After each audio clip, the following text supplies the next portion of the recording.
the Japan Cricket League, and growing, always getting better.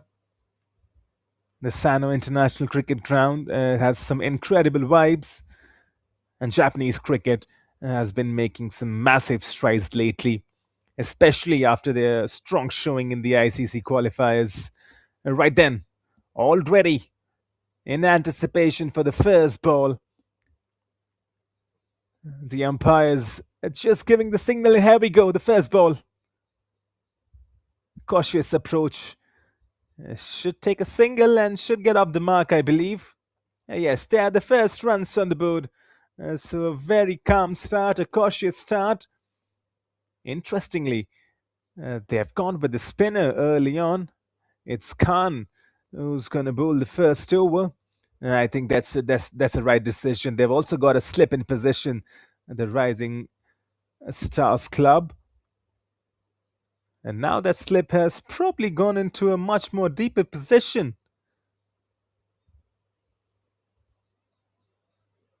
There's the left-hander now for the first time. Kano on strike. Had a very decent game in the last outing. Oh, this time around a bit of uneven bounce on the pitch. Kano probably not ready for it for the first ball. He's going to take his time, that's for sure. He's going to take his time.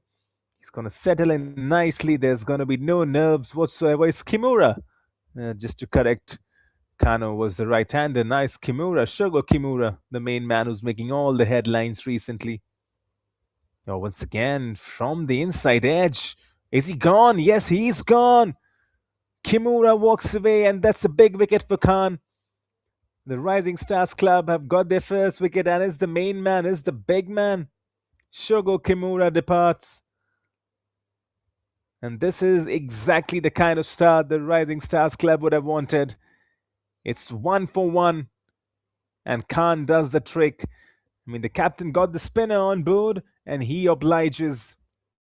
For a moment, it felt that Kimura is safe, but that slow jog back.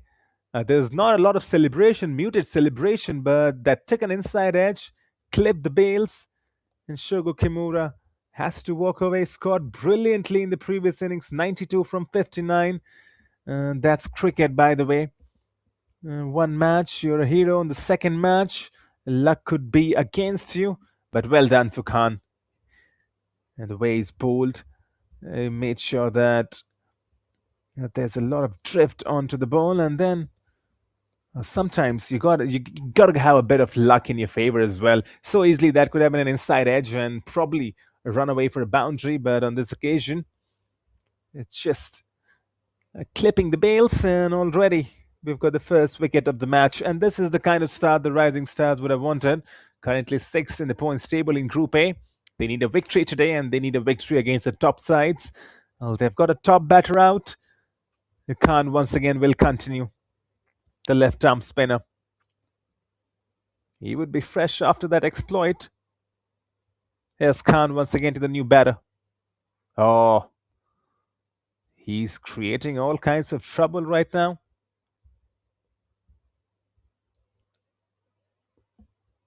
The more he continues is what his captain would want. A bit of flight on that delivery. Miuchi will get off the strike. Brings Kano back, who's been probably watching from the other end. And that's going to be really crucial that these two batters get on a partnership.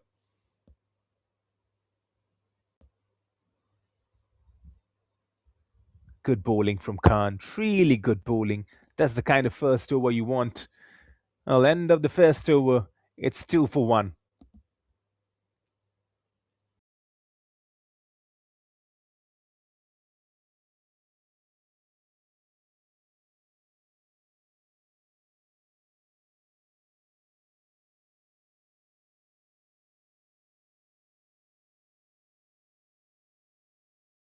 Well, now, that's a good first over from Khan. He's done his job. That's what the captain would have wanted.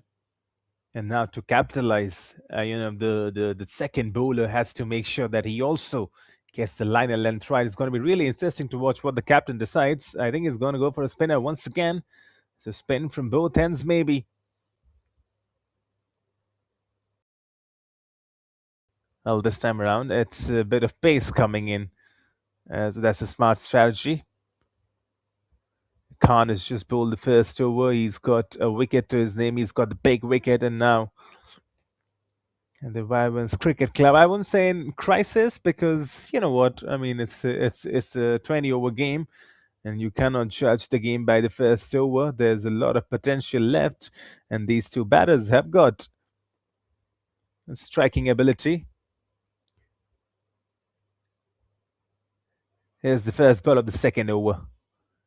Miyauchi just flicks it.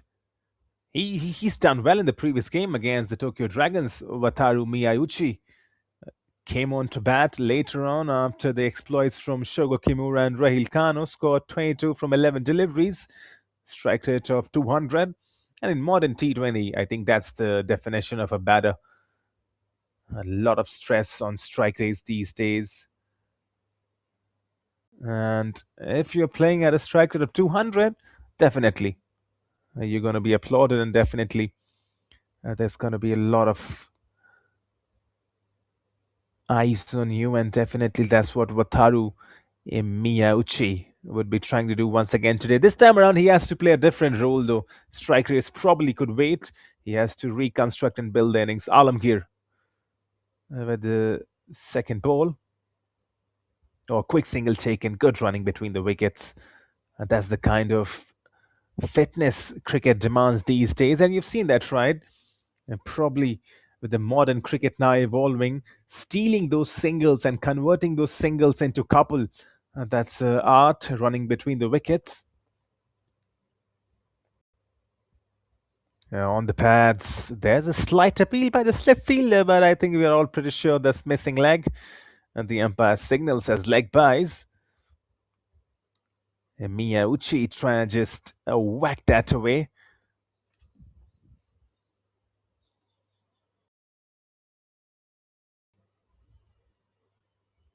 Just a cautious approach once again on the legs, flag.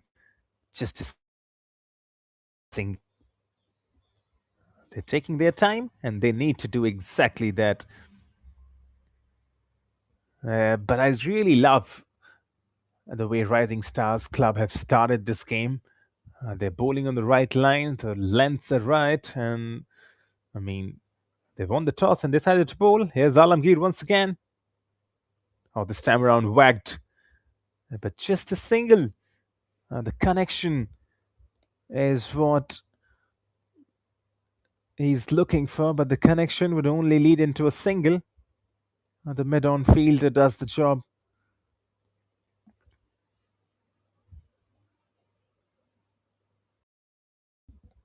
Last ball of the second over. Here comes Alamgir once again. A bit of slower delivery and finishes the over with a dot. It's a good over. 5 coming from it. 2 done. 7 for 1.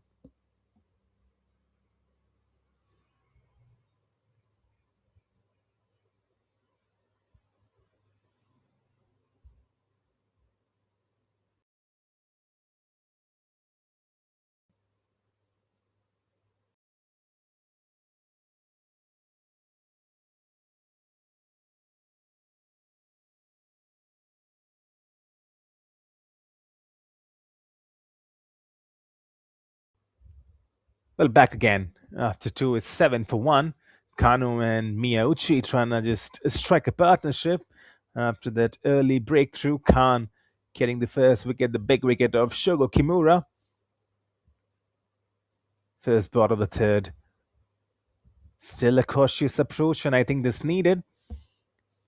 Because I think the strikers, beg your pardon, the Wyverns Cricket Club, they know that even if they get a decent total of 130, 140, they can actually restrict the Rising Stars Club. And this time around, takes the aerial route, but the fielder at the right position at the right time takes a simple catch. The second wicket falls now. The Wyverns Cricket Club in some sort of danger now. Khan gets his second. Back for his second over. Gets the second wicket. And he is an absolute delight, isn't he? It's a sad back walk to the pavilion. The Wyverns Cricket Club have lost their second and now in some sort of trouble. Miyauchi has to depart. Could not construct his inning this time around. Rahil Kano watching everything from one end. He's lost two of his partners. First of all, Shogo Kimura and now Wataru Miyauchi, who has to depart.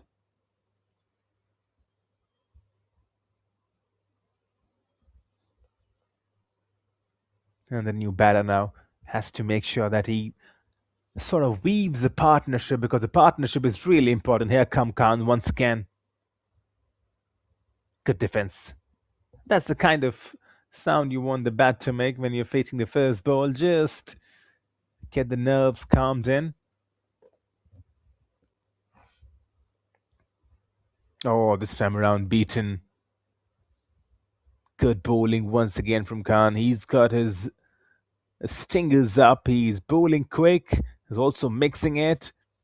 Look at his stats, 2 for 2. That's a bowler with confidence beaming through him. The left arm spin on display. He pitched inside, went on the out. Kubota, the new batter, no idea about it. Yet he can take his time. Kuhi Kubota. Oh, this is a no ball from Khan.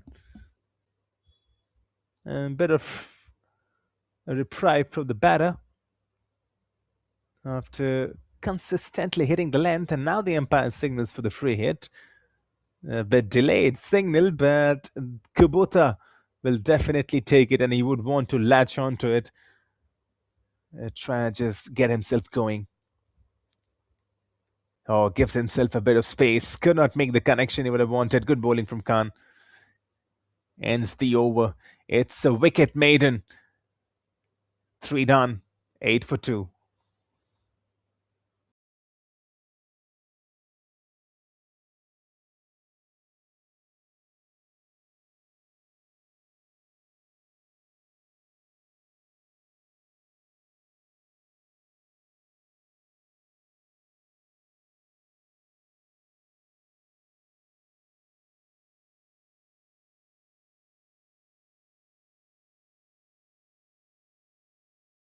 Well, 3 down, 8 for 2. And Kano and Kubota now, they have to strike a partnership together, because the bowlers from the Rising Stars Club, they have done the job, and they have done a good job. 2 wickets, both of them for Khan, the left-arm spinner, who's done the job. Once again, slip in position. New bowler introduced. He's also a left-armer. Let's see what he's got up his sleeve. Good first ball. Kind of a short of length delivery. Kept it on the offside. And trying to test the batter. Kano is saying, you know what, if you want to hit it on the off.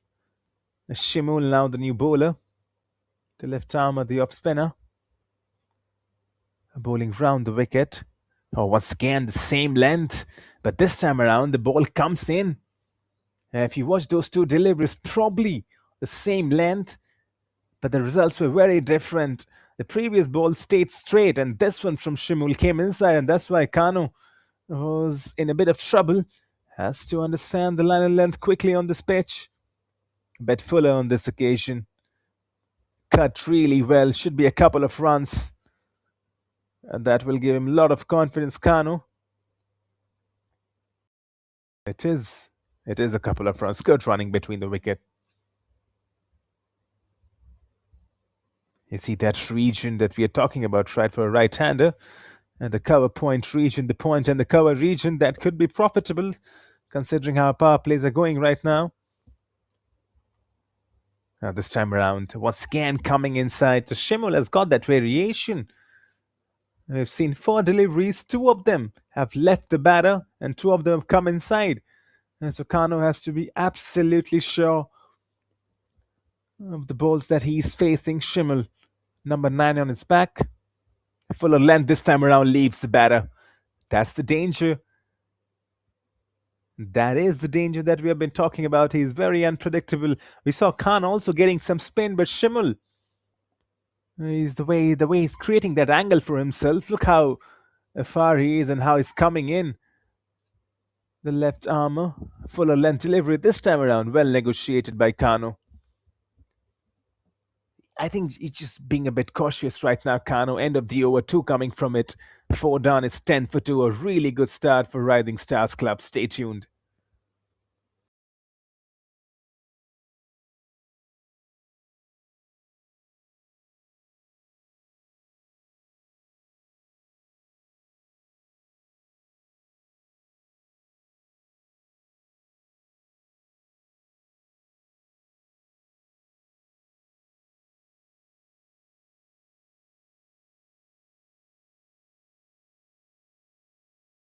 Well, back in action. The fifth over continues. It's Khan. Flighted delivery, tries to take him on. Gets the inside edge. They have taken the quick single. Kubota will get off mark with that. Not in control, but he would be happy. He would be relieved. Went for the big hit. And you can see with these overcast conditions, the captain is going for those spinners. He's trusting those spinners, both of them left armers, both of them bowling round the wicket. And once again, Khan gets a bit of spin. Kano, he's just trying to settle in. Raheel Kano got 61 not out in the previous game of 48 deliveries, 6 fours, no sixes, a strike rate of 127.08.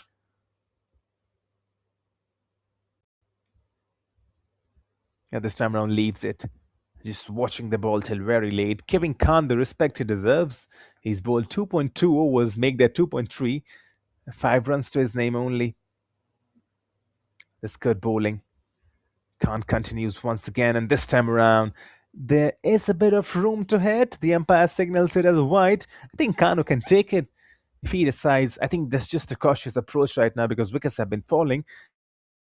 So if he can give him some chance and hit it on the offside, it all depends on what he decides. This time around, tries to swing his bat. Will just be a single. I think it took a slight bottom edge. Oh, they've gone for the couple. I'm not so sure. I'm not so sure if that second run was on, but hey, everything that works fine, it works fine. And for a moment, it felt like Kubota could have been in a bit of danger, but he did really well. Made sure he made the ground back home. And Kano once again will take a single, I believe, on this delivery. Yes, he does. Gives Kubota the strike. Well, we've talked about running between the wickets, a very essential part in cricket right now with the modern day fitness involved. And there was some fitness from Kano and Kubota in running between the wickets. Oh, this time around, tries to just slog sweep it. A right idea, but the execution was probably a bit delayed. And end of the over, the fifth over now done and dusted. And at this moment, the Rising Stars Club, who have decided to bowl first after winning the toss, they seem to have an upper hand in the game. Stay tuned with us. 5 done. It's 15 for 2.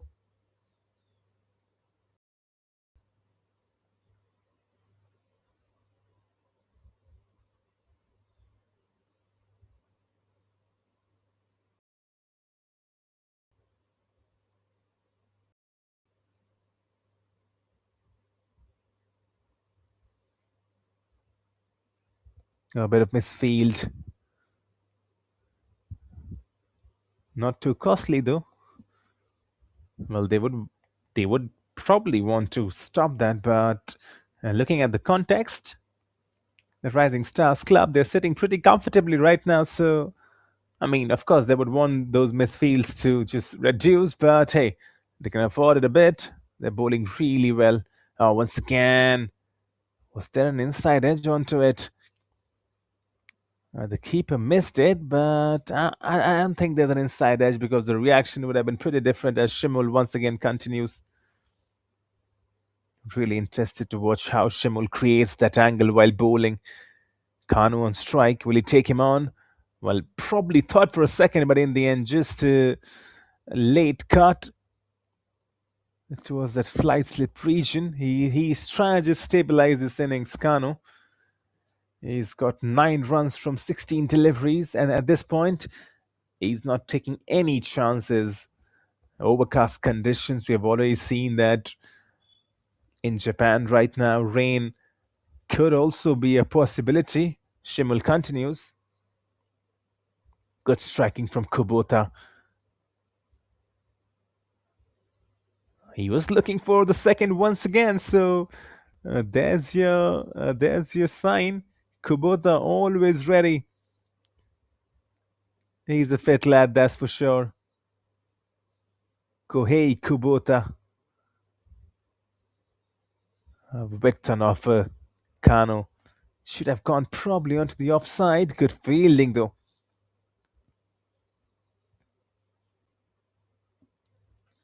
It's not easy. The kind of bowling that we are seeing from Shimul from one and Khan from the other. Khan has completed third over. Shimul now into his second. Once again, keeping it a bit outside off. And should be at least 1 run. I'm not so sure if they're going to go for the second.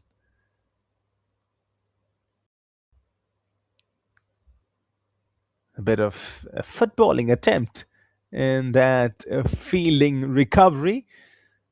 As we have already seen Japan make headlines in football recently in the FIFA World Cup, nearly pulling out a major win against Brazil. They were leading for a long time. Brazil coming back in the end. Gabriel Martinelli scoring the goals for Japan already, growing leaps and bounds in football. And hey, the same's going to happen with cricket. I've been following Japanese football.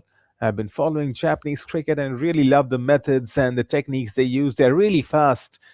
And once they get their head set on something, they learn it really fast. And that's one of the biggest asset and strength that we've seen from Japan sports. And not just cricket and football. We're talking about any sports that they get their heads on, their minds on.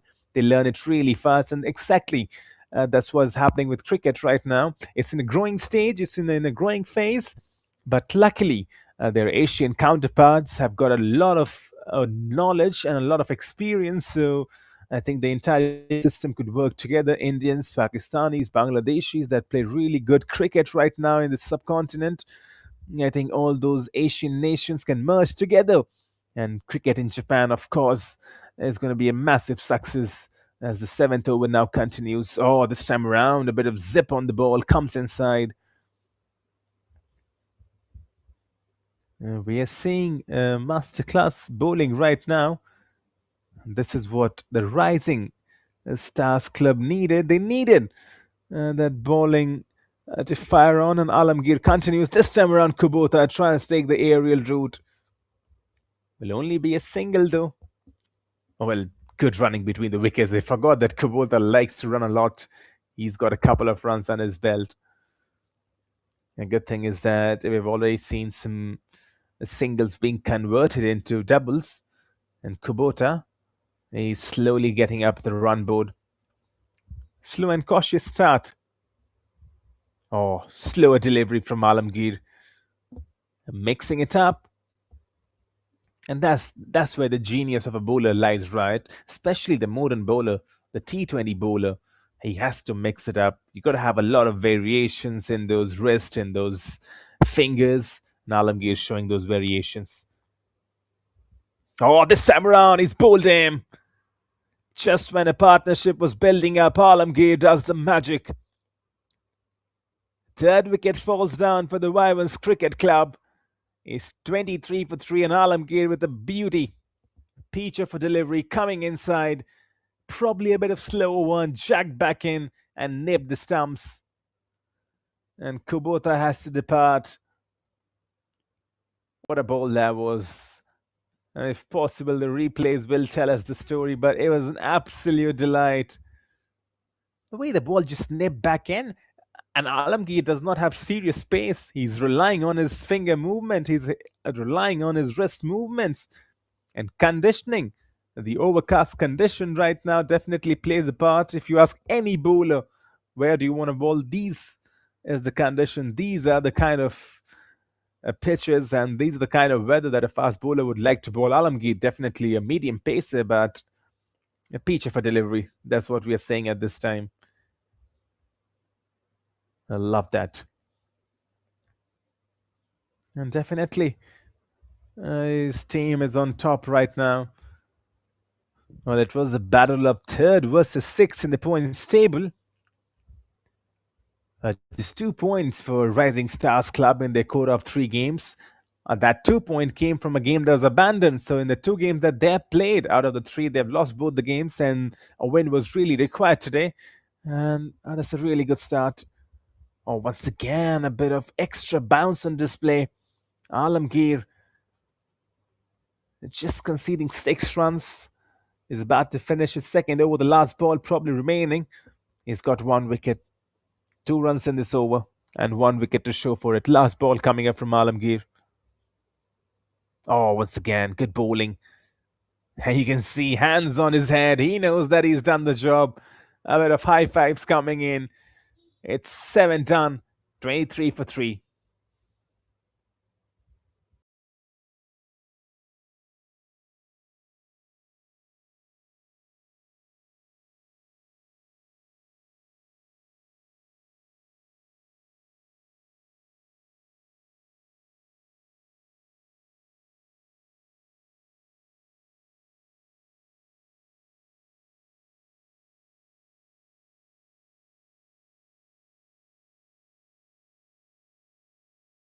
And now the big thing is that Kano needs a partner. He's been standing. Kano came to open the bat, right? And he's still standing. He's watched his partners go. It was Shogo Kimura who went down first. Wataru Miyauchi had a brief stint at the crease, and then Kubota also departing, courtesy of a brilliant delivery from Alamgir. Now it's really important that Ueda was coming, does support the number 10 Kano.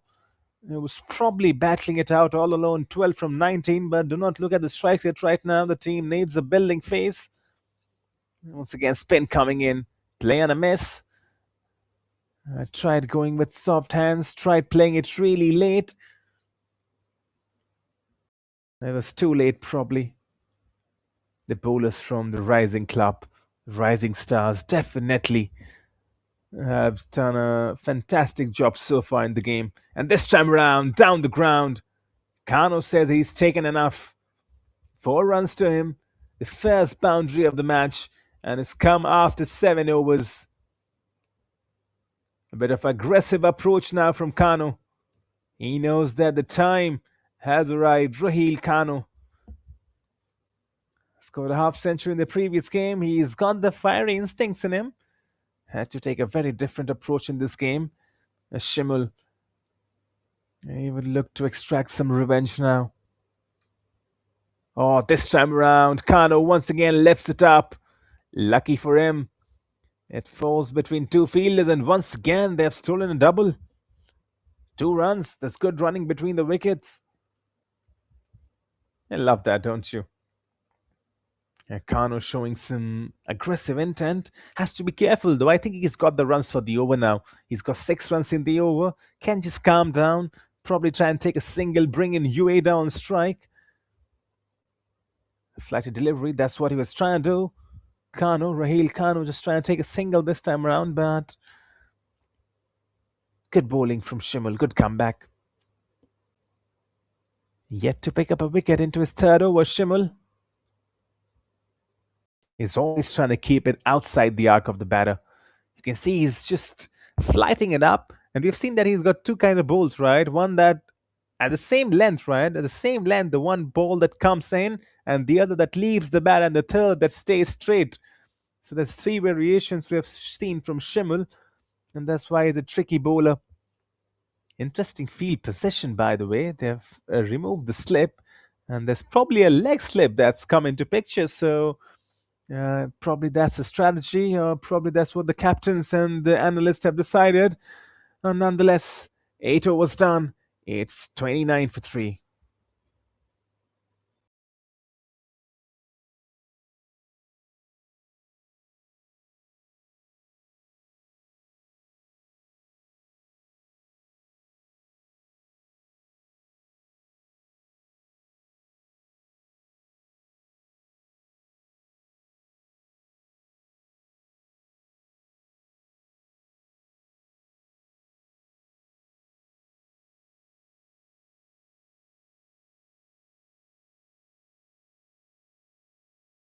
Well, 8 down, 29 for 3. There has to be a bit of firepower now coming in. And we've seen Rahil Kanu try and do that exactly. Alamgir comes back in the bowling attack. He's had a decent spell. Here's Alamgir to continue. Ueda on strike. Ueda tries and takes the aerial route, but he finds the fielder. Fourth wicket down now for the Wyverns Cricket Club. And they're in all sorts of danger. Alamgir gets his second. The celebrations tell you the story. Rising Stars Club are definitely rising and they're definitely enjoying today's game. Ueda trying to up the antics and he has to depart. Rahil Kano is just seeing the wickets fall from the other end. He needs a partner, he needs someone that can stay with him. But that's the kind of demand today games need. Rahil Kano has to make sure that he stays on till the very end now. It's no matter of strike rate. It's not a matter of how many quick runs you score now. Because with the wickets falling, 4 wickets down now, you got to make sure that you also protect the tail. You don't want the tail enders to come really quick. And so Kano has to make sure that he finds a decent partner who stays on. I think it should be Rahil Kano who now does the hitting. And probably he should communicate with the other batter that, you know what, stay on the crease. Probably let me just go on for the big hits because he is the set man. Here's Alamgir once again. It should be a wide delivery. It is a wide delivery. The keeper and the bowler certainly do not agree to it. You see, the keeper and the bowler both had a probably similar look. They thought it was close, by the way. Probably could have been on the line, touch and go, but the umpire call is the final call. Alamgir continues. Good bowling once again on the length. Tomizawa gets a single and gets off the mark. And once again, probably I felt they were looking for the second, but this time around, just settling for a single. And the number 10 and the number 11 on the crease now together.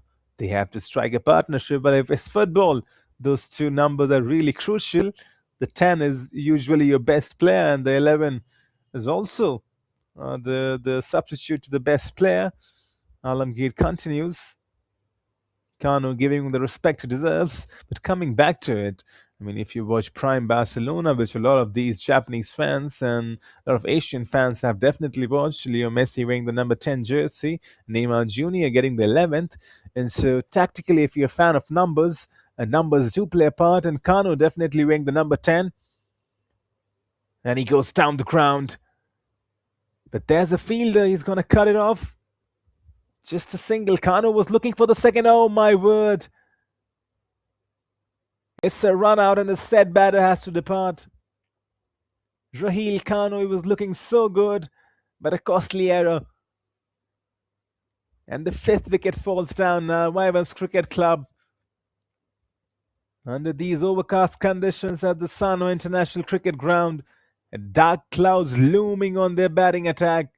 They have lost their main man just when I was talking about Rahil Kano, how well he's stitching the innings.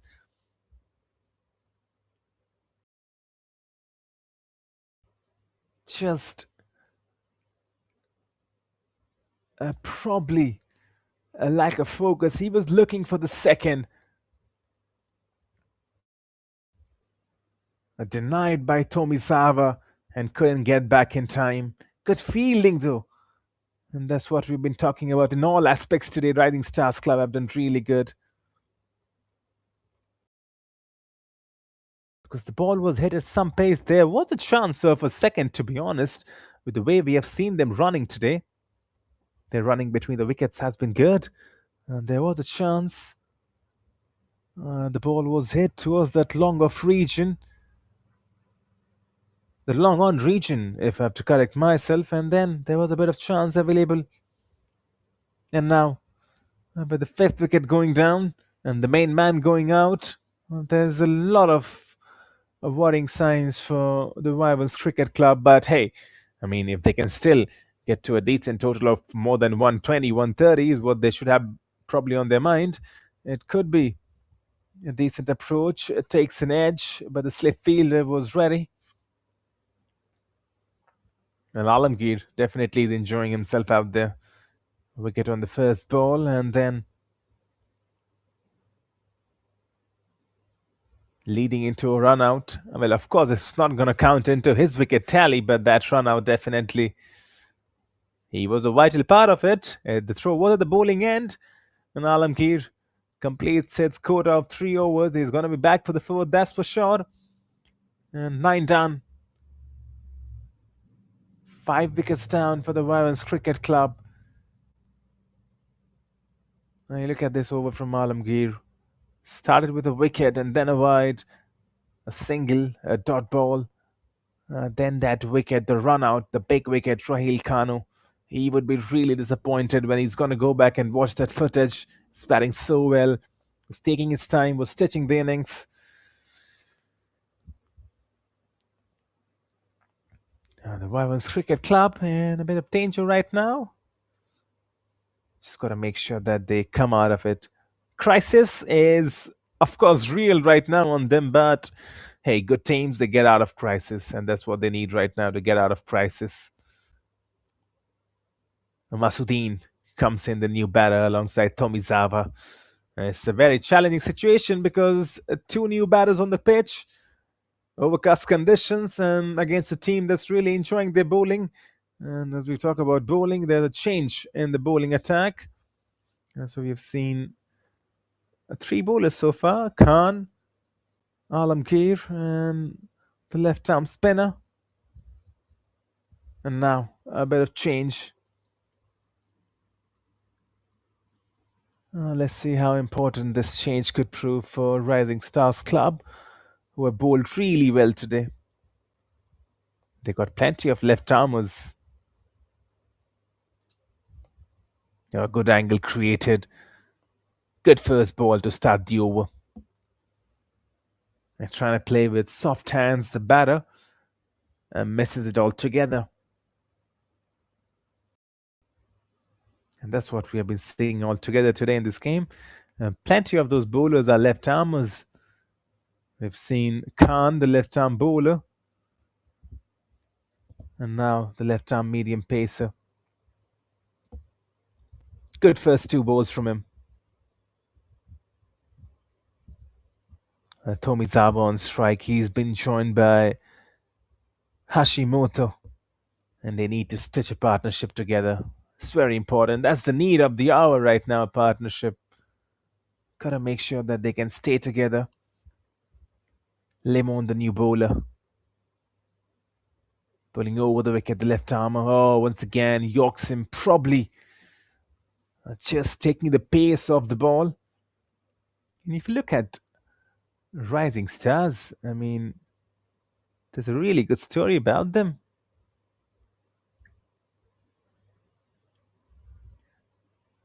The way they were professionally set up, the Rising Stars, formed in late 2014.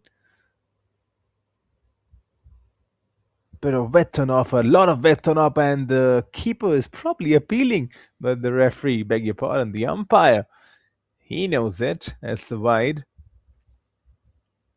The keeper was trying to probably just play with the umpire, making sure he knew that was wide. They're trying to just put off the game. A good spot by the umpire, though. Lemon continues. Quick single taken. And that's really important that they keep on rotating the strikes. Even if you don't find the boundaries right, you keep on rotating the strikes. But talking about Rising Star Cricket Club, formed in late 2014, the club was originally founded by members of the Bangladeshi diaspora in Japan. And they fought their way up from the JCL Division 3 championship titles to firmly cement themselves in the highest tier of Japanese cricket. That's the JCL 1 and JCL T20. As Limon continues.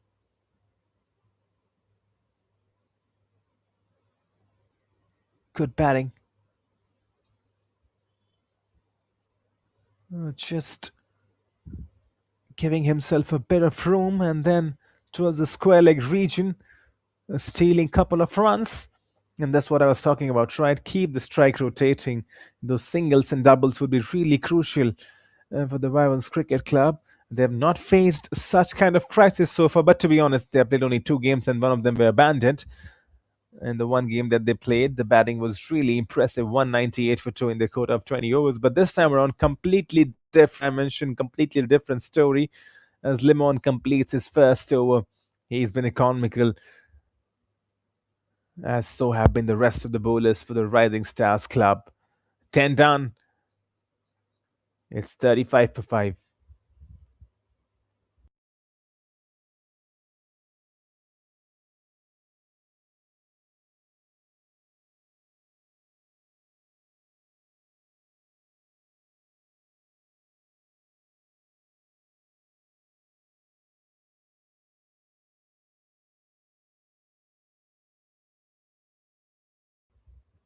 Well, back again with the 11th over now. It's all happening out there. It needs a rescue right now. 37 for 5 after 10. Good strike. Should be at least one.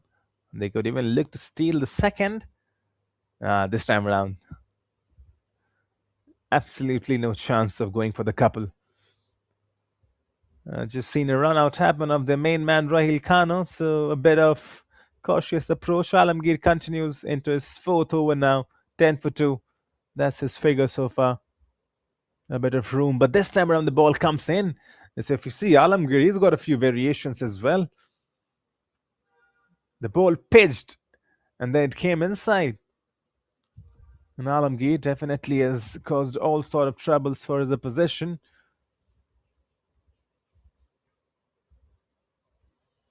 A bit of slower delivery once again. Single taken, but coming back to it.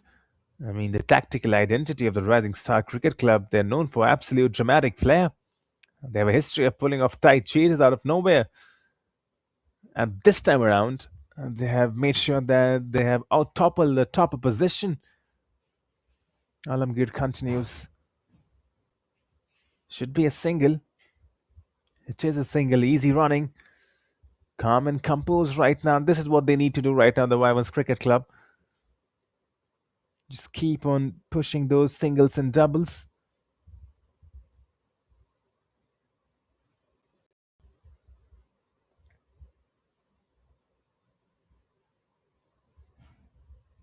Hashimoto this time around. No real danger, just taking the scoreboard.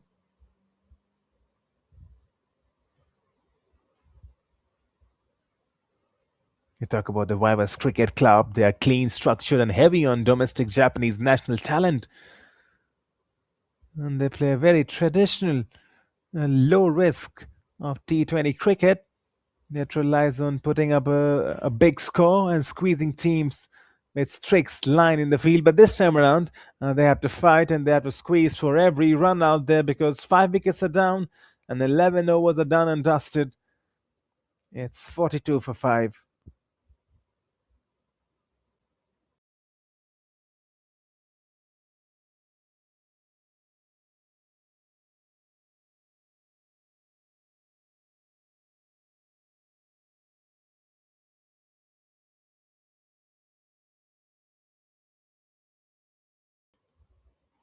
Well, and if you're a fan of Japan cricket, and if you're a fan of cricket, and if you're from Asia, from Europe, or from wherever you're watching this stream, do remember to follow us on the socials. Japan Cricket Association available on Twitter, Facebook, Instagram, and YouTube. And do check that out as Limon continues into his 12th over now. Slightly fuller. Look at that crowd of packed fielders on the offside. Just trying to choke their opposition right now. And Lemon, he's got number 2 on his back. We were talking about numbers, right? He would like to pick up at least 2 wickets today. He's seeing all of his counterparts have obviously enjoyed bowling Lemon into his second over now. Oh, swing and a miss. Was there an inside edge onto that one is the big question because the reaction from the keeper and from the bowler's reaction, probably you feel there was a slight edge onto it.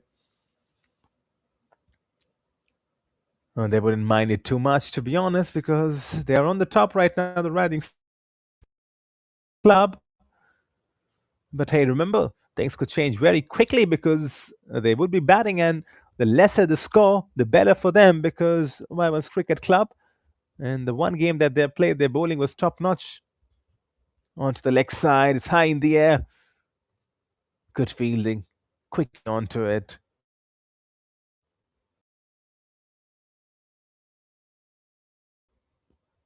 I was not so sure on that previous delivery. It was a drifting down leg, but it took an edge. Lucky for the batter, the ball didn't stay in the air for too long and it fell into a no man's land. Otherwise, the sixth wicket would have been coming. Limon continues. Slow run up from him. Fuller length. Swept straight to the fielder.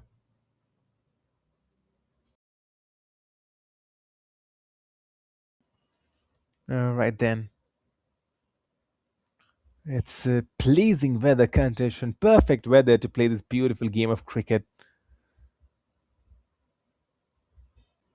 And that's what you want as a kid growing up. Whenever you think about cricket, this is the weather. It reminds you of England right now. England and India playing their T20 series. And that's the kind of weather we have seen in England.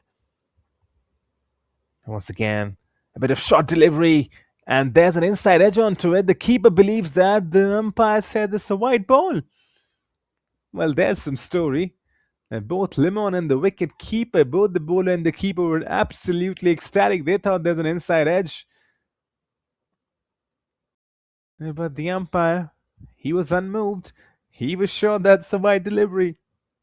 And that's twice now we have seen, right, from the keeper for the Rising Stars Club. Maybe this time around he really heard a nick. Or maybe just trying to outsmart the umpire. You never know. But Limon also went straight away. He thought there's an inside edge. Hashimoto survives. Full of length, a Yorker delivery. Tomizawa trying to just go for the single. It's good bowling from Limon. He ends his second. Clinical bowling, economical bowling. 12 done. The scoreboard slowly ticks. 8 overs remaining for the Wyverns Cricket Club to probably go into some fireworks. Stay tuned with us. Live action continues.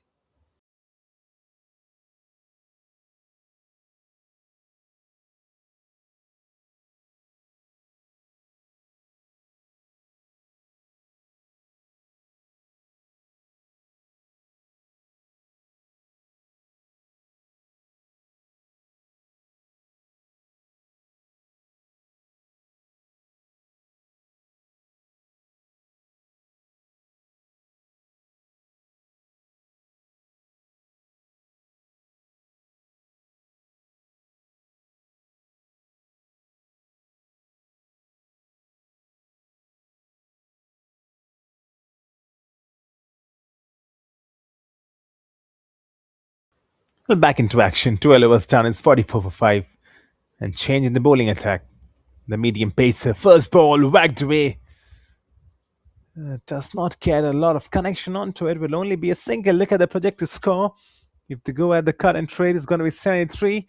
If they go at 5 runs per over, 84.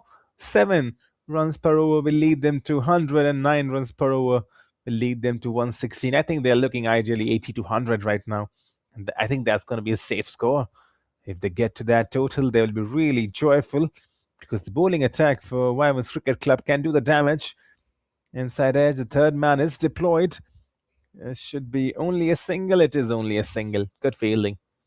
But coming back to it, if they get somewhere on 80 to 100, I think that's going to be an acceptable score. You never know how the Rising Stars Club come on to bat, but looking at their previous few games, especially the last 2 games, there's a chance that they could collapse once again. After a long time, we have seen a right-arm bowler. He's bowling over the wicket. Plenty of left-arm bowlers that we have seen in this bowling attack from the Rising Stars Club.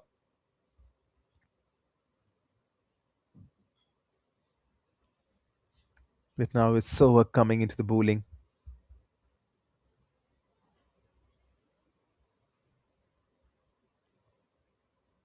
The right-arm bowler.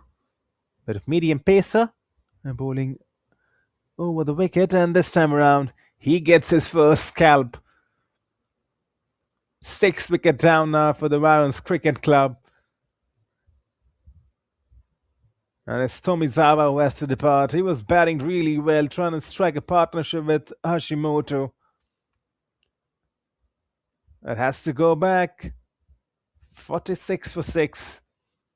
In all sorts of trouble now, the Wyverns Cricket Club. And Sohag, the new bowler. The right arm medium pacer does the job for his side.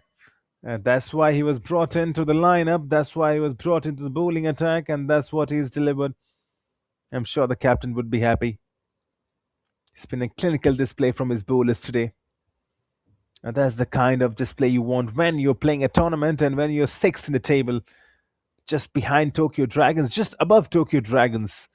Tokyo Dragons number 7 in the points table at 6. You've got Rising Stars Club, but today the way they are playing, you won't say it. The captain Mohammad Alamgir himself, alongside the vice captain Sunny Rahman.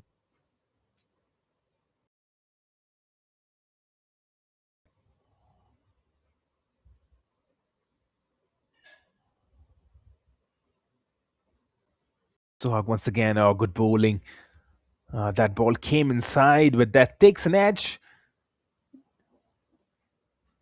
A good fielding, a bit of footballing display once again. We've already seen how Japan is growing in football, and it's now time for cricket to grow and evolve in the country. You can already see the quality being improved year and a year after, with good bowlers. Sohag, just absolutely nailed a Yorker on that last delivery, and he completes his quota of his first over. Still, 3 overs remaining for him, but 13 done right now. It's 46 for 6.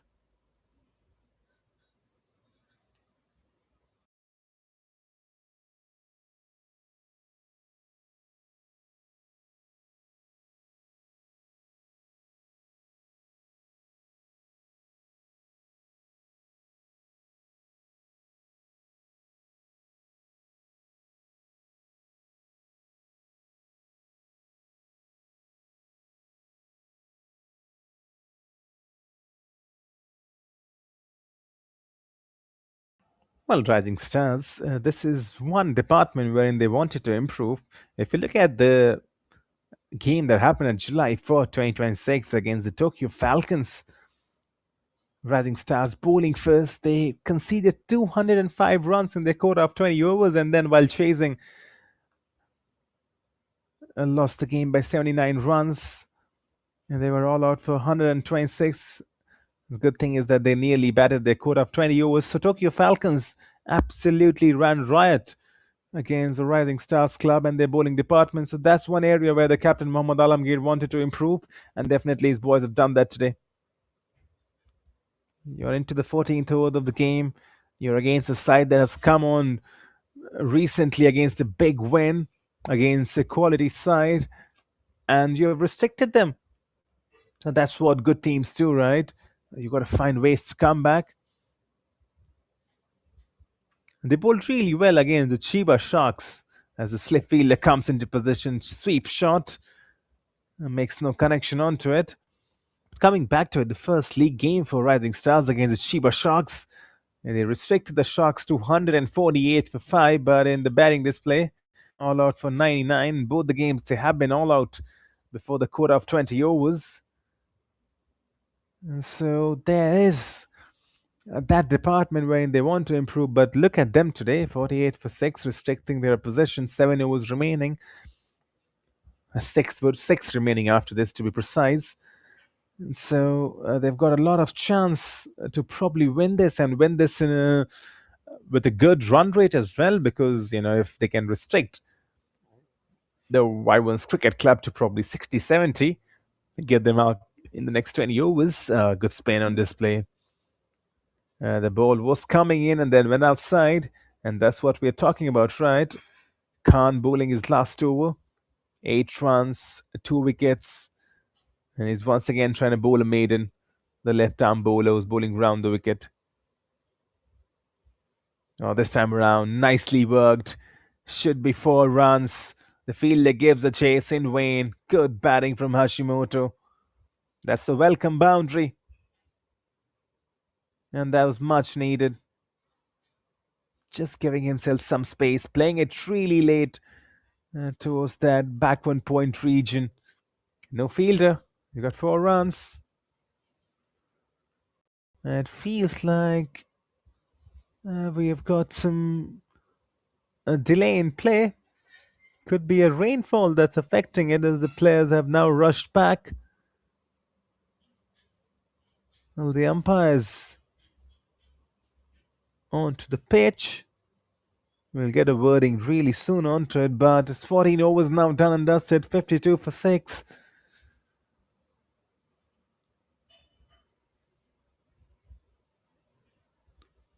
As Khan completes his quota of 4 overs, it's 12 for 2 for him. He's bowled really well, economy of 3 in his quota of 4 overs. I love the way the captain Mohammad Alamgir has used him. Khan started the bowling and got the all-important wicket of the main man,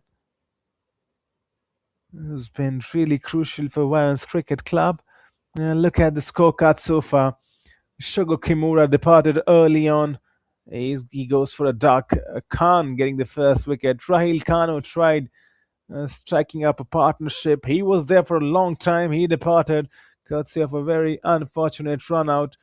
Scored 19 from 27. The rest of the batters probably struggling to get into double figures. Wataru Miyauchi, 3 from 7. Kubota tried just striking a partnership with Rahil Khan, who departed. Alamgir with a peach of a delivery to get him out. He scored 5 from 13.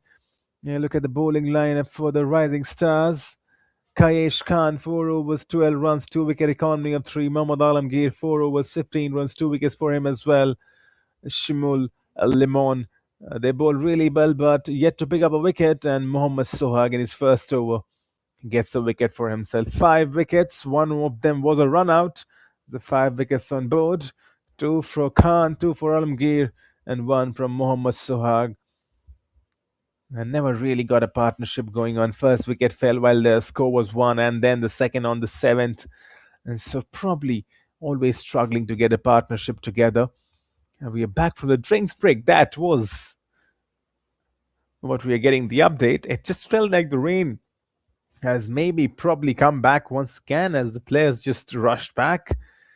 Everyone just vacated the ground. But now that we are getting the players back, it's for sure we had a small drinks break after the quota of 14 overs, and that's much needed. The players getting their hydration, and hydration breaks now increasing in all sorts of sport. Earlier in football, 90 minutes, you don't get any hydration break, and now in a quota of 45 minutes, you get an hydration break for 2 or 3 minutes, roughly on the 22, 23 minutes mark. So, and that's a good step.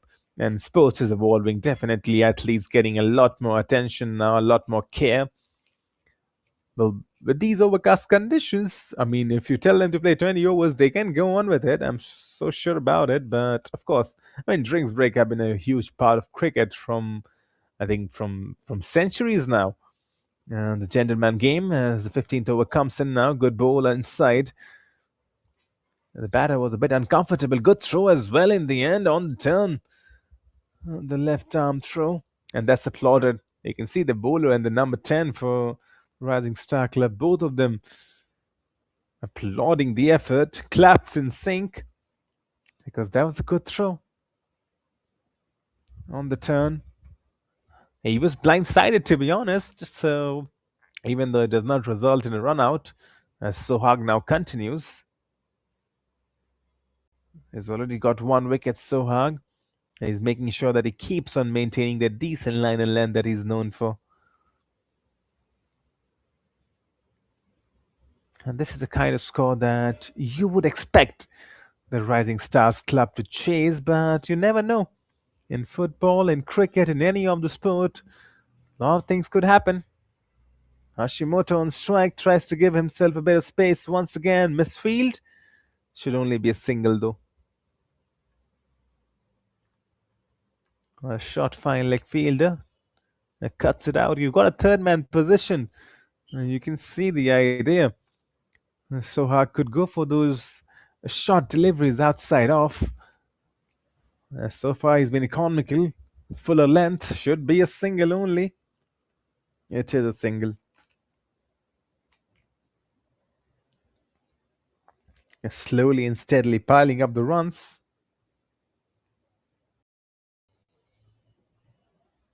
If they keep on going, if they play on the next 30 balls, right, and score at least 30 runs, 90 would be a competitive total, I'm sure of it. Once again, quick running between the wicket. Or could also be two. Misfielding. And those, I mean, at the context of the game right now, those won't be too costly, but you never know. You never know if the game goes down the wire. Those misfielding could be a bit costly. So far, so good. So far, the bowlers have done a really tight job. So even if the fielders slip in for one or two, I think that could be manageable. Sohag now for the last ball of his over, the second over. And that's an edge, and that should be covered. But not before the batters take two more runs. So it's 15 done, 59 for 6. And last 30 balls remaining for the Wyverns Cricket Club to probably get on the attacking and score more runs, or maximum runs. From here on, they would be aiming at least 90. Stay tuned. 15 done, 59 for 6.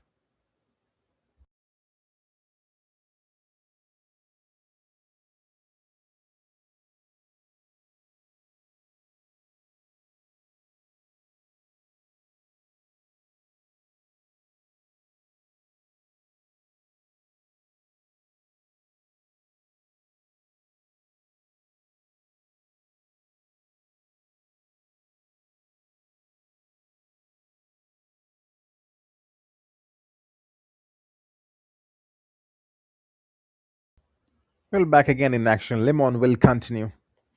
He's into his third over. Last 30 balls remaining, last 5 overs remaining for the Wyverns Cricket Club to probably notch up some quick runs. Lemon will try to curb that run flow. Good bowling once again. Right on that good length area where we talk about a bowler's paradise. And with the kind of angle he's creating, Lemon, he's bowled 2 overs, 6 runs. Very economical. He's probably looking to pick up a wicket for himself now, seeing how rest of his counterparts have definitely enjoyed. 2 for Khan, 2 for Alamgir, 1 from Sohag as well. Lemon would like to get on the act. He's jogging slow. Oh, this time around, the keeper should have been an easy collection, but probably with that dew coming in, the ball just slipping away from his gloves. Good recovery though on that boundary line.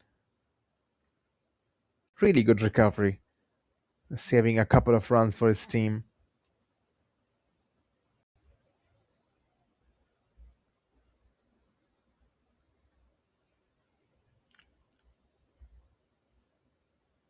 Lemon continues. Yeah, he's a tricky bowler, he's a deceptive bowler, Lemon. I mean, releases the ball slow, but you can never know because his very calm action, right? Does not get a lot of pace onto his bowling. It's very calm, so you never know which one's gonna be slow and which one's probably gonna be at pace. And the kind of angle he creates, the left arm bowler. Watch that once again. Always going. Oh, gone. There's an inside edge. Lemon gets his wicket. He was searching for it. He has found it. Masuda has to depart. The ball pitching in, going out. It takes an edge, and the keeper does not make any mistakes this time around. 7th wicket falls down.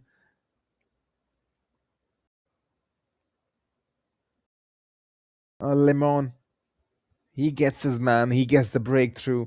Just when you thought a partnership was building between Hashimoto and Masuda, Lemon gives the breakthrough his team needed. The Rising Stars Club on top right now.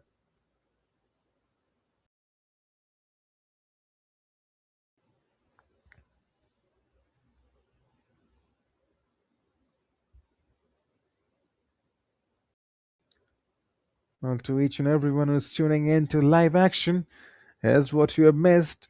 The Rising Stars Club won the toss, elected to bowl first. And my word, they're bowled. 7 wickets. Very economical, all of the bowlers.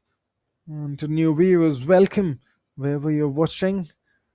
This is the JCL T20 on the microphone. My name is Kumar Satyam. Once again, an appeal from Lemon. He's probably trying to just get more wickets to his quota. And that's when bowlers need to come into fruition, right? Because 7 wickets are down. You still have 4 overs, right? You don't want them to play the 4 overs. You want them to be dismantled really quickly. It's going to be really important to watch how those bowlers now for the Rising Stars Club deal with the tail enders. It's Nakazawa on strike now, the tail ender. Well, good clean hitting of the ball. Does not look like a tail ender. He's found the gap. He's probably taken that into consideration. A boundary after a long time from Nakazawa. Gets some room on offer and absolutely cuts that to perfection. And no fielder towards the point region. He's gonna get a boundary for himself. And Nakazawa. Probably he's gonna give them the last bit of flurry they need, trying to up the run rate. And still, you talked about 90, right? They are on 65 right now after 16. The Wyverns Cricket Club. So if they get a good finish, probably 20, 25 runs in the last 4 overs, the scoreboard can tick up to 90. I think it's going to be a decent total. And if you look at their bowling lineup, I mean, from the previous game, they have got that potential to dismantle a position. This will be a wide delivery, that's for sure. On the umpire takes his time, but we all know what was coming. But coming back to it, right, the Wyverns against the Tokyo Dragons, the Wyverns scored 198 and then they dismantled the Tokyo Dragons for 79. And so they've got the ability to dismantle their opposition. Sohag continues for a delivery, or once again tries to stop that from his leg. It will be a single. If you look at the bowling attack for the Wyverns against the Tokyo Dragons, it was Kushoi Hirota who was a star man, 4 overs, 7 runs, 4 wickets to his name, economy of 1.75. That's impressive. That's more than impressive, to be honest. A bowled him this time around. Sohag gets his man. Hashimoto was looking set and Hashimoto was looking for a final flurry, but Sohag pinned him in. 8th wicket falls down now for the Wyverns Cricket Club. Just a matter of time now as the tail enders now begin to scratch up their heads. The Rising Stars Club. They're getting closer probably to their first victory, provided they bat really well. Still, it's a decent total on the board. 66 runs is what the Wyverns Cricket Club have got, and you would think that still they've got at least 10 to 20 runs more. So you never know what happens in the second innings. But good bowling from Sohag, take nothing away from it. He's done the job. He's done what his captain wanted from him. And Alamgir would be a proud captain today, the way his team have responded back. I mean, they're playing their 4th game right now. They've got only 2 points, and that 2 points came from a match that was abandoned. And the 2 games that they played before, they've lost both the games. So probably Alamgir wants that first win, and the boys have definitely reciprocated that. This ball goes drifting wide onto the legs. Does that take a bat onto the way? Yes, it does. I was probably feeling that the umpire could signal for a leg by, but that did definitely take an edge. Oh, now he signals for a leg by. A bit of delayed signal from the umpire, but now he tells the scorer that it's a leg by. That's what we were thinking, right? 1 leg bys. Always felt that was a leg by, but the umpire taking his time, definitely communicating with the square leg umpire for a length delivery. Sohag is notching him some pace now that he's got 2 wickets to his name into his 3rd over. He's showing that he's got some decent pace, wearing number 100 on his back. I talked about numbers, right? Numbers play a different major role. Some people are really stereotypical about the numbers on their back. You've seen some famous cricket numbers, Sachin Tendulkar being the number 10, the main man, the god of cricket, sliced for a single, I believe. Yes, it is. Good running between the wicket. Virat Kohli currently the Indian main man wears number 18, and those players have worn those jerseys for a long time. Mahendra Singh Dhoni wearing number 7. So, if you talk about Indian cricket, which is of course something that Japan cricket would like to take inspiration from, and probably Indian football will like to take inspiration from the Japanese football. That's what these two countries could learn from each other. I mean, sports could definitely develop bonds, and sports could definitely strengthen togetherness, and that's the message, right? If you're good at one thing, try and teach the others. If others are good at something, try and learn from them. And Soha continues. Well, Masato goes for the big hit, but it's a wild swing. He misses out altogether. 17 done, and adventurous over comes to an end. It's 70 for 8. 3 overs remaining after this. They need a big finish. The Wyverns Rising Club, the Wyverns Cricket Club. And right now they're 70. Probably need 20 more runs. Stay tuned. Last 18 balls coming up.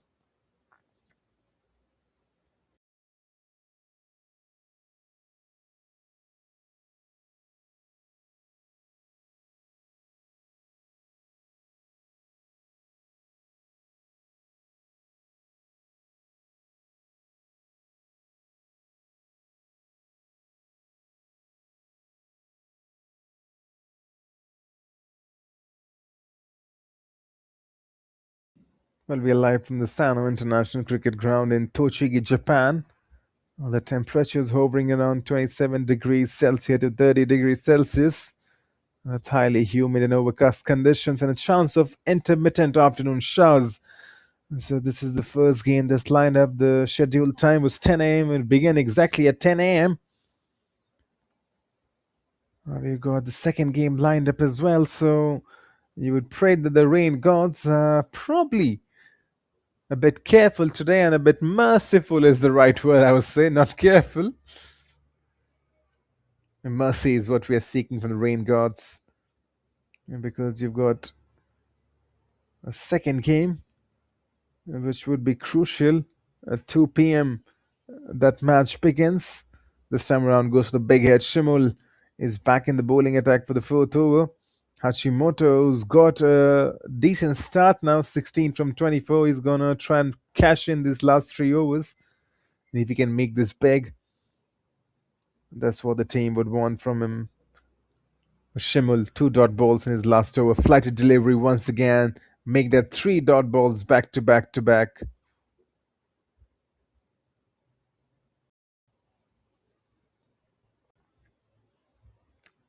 Yet to pick a wicket, Shimul, the left arm off spinner.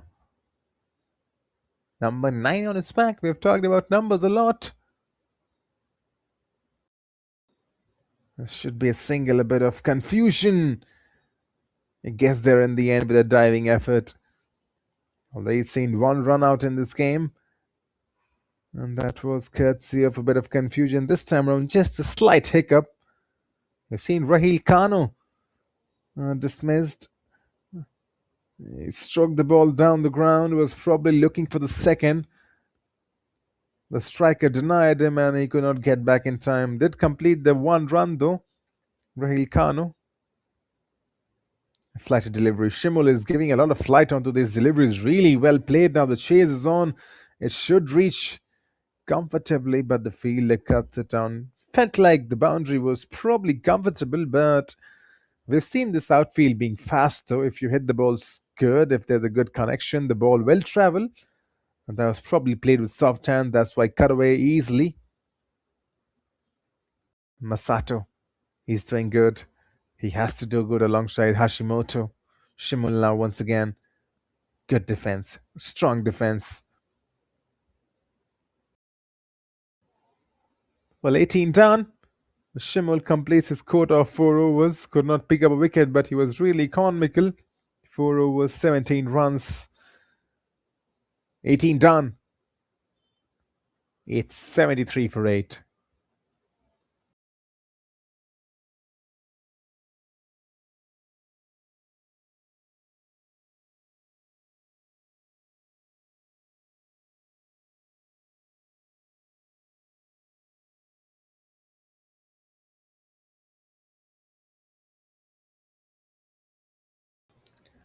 Well then, the last 12 balls, last two overs remaining. How much more can they add? 73 right now. Probably 90, 95 is what they're thinking. There should be a big last 12 balls.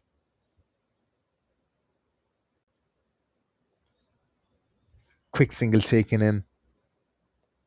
The scoreboard takes on to 74 with that.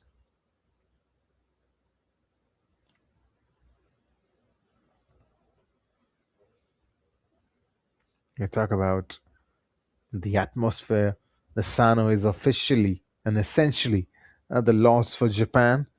One of the best cricket facilities in the country. The home base for the Japan Cricket Association, that's the JCA. Features multiple grounds. Some fixtures utilize high quality synthetic pitches, while ground one features a full turf square. The outfields at Sano can be lightning quick. As Soha continues for his fourth over this time around, Masato just probably thought that he could leave that ball, but it hit him. Hit him probably on his kidneys. Side part of the abdomen would be the right way to describe it.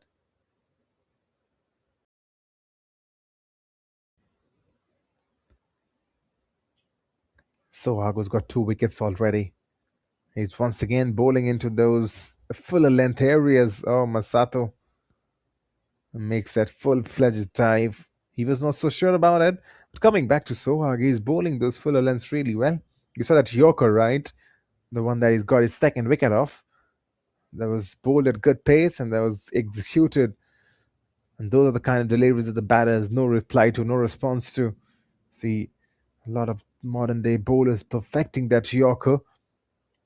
That's the only delivery that has no answer. Inside edge should only be a single. They've got the leg slip applied for those kind of inside edges. And it's good captainship from Alamgir. You can see a third man in possession is always stationed that third man alongside a leg slip that's well within the circle. That's really good captainship. 76 for 8 now. 2 deliveries remaining in this Sohag's last over. Play on a miss. Oh, he's done. His quota of 4 overs are done and dusted. He's bowled 4 overs, 2 wickets to his name, only 18 runs conceded.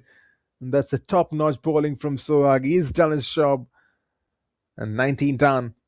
It's 77 for 8. Last 6 deliveries remaining for the Wyverns Cricket Club to get a massive score now.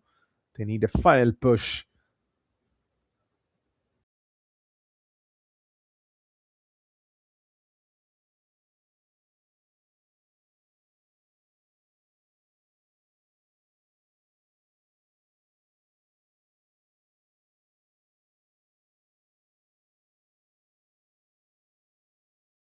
No surprises, it's going to be Limon to bowl last over. The left arm bowler.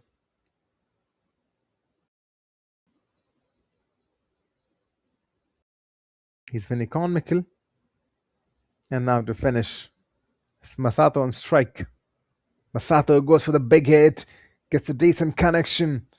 But it's the fielder who gets a hand onto it, but a couple of runs taken in. Good running between the wickets. They're showing some urgency. Just last 5 probably would want to score as much as they can, and that's the need of the hour. Still at 90-run mark is up for the grabs. Bit of unique stance from Masato over here. Once again swings his bat down the ground. Would once again look for those 2 runs. Just a single this time around. Boundaries not coming in. 80 for 8. Hashimoto on strike. He's the set man, 18 from 29. Hashimoto, can he go big now? That's the big question. Can he go big? Oh, he tries the lap. Inventive and unique from Hashimoto. Only would be a single, but really unique. And trying to just be a bit more innovative and creative. I love to watch that, even though that probably does not lead into a boundary, but the idea is absolutely perfect. With the third man in position He's inside the circle and even the leg slip inside. That was a good idea. If it had covered and cleared the 30-yard circle, that would have been a boundary. Good shot hitting this time around, but only a single.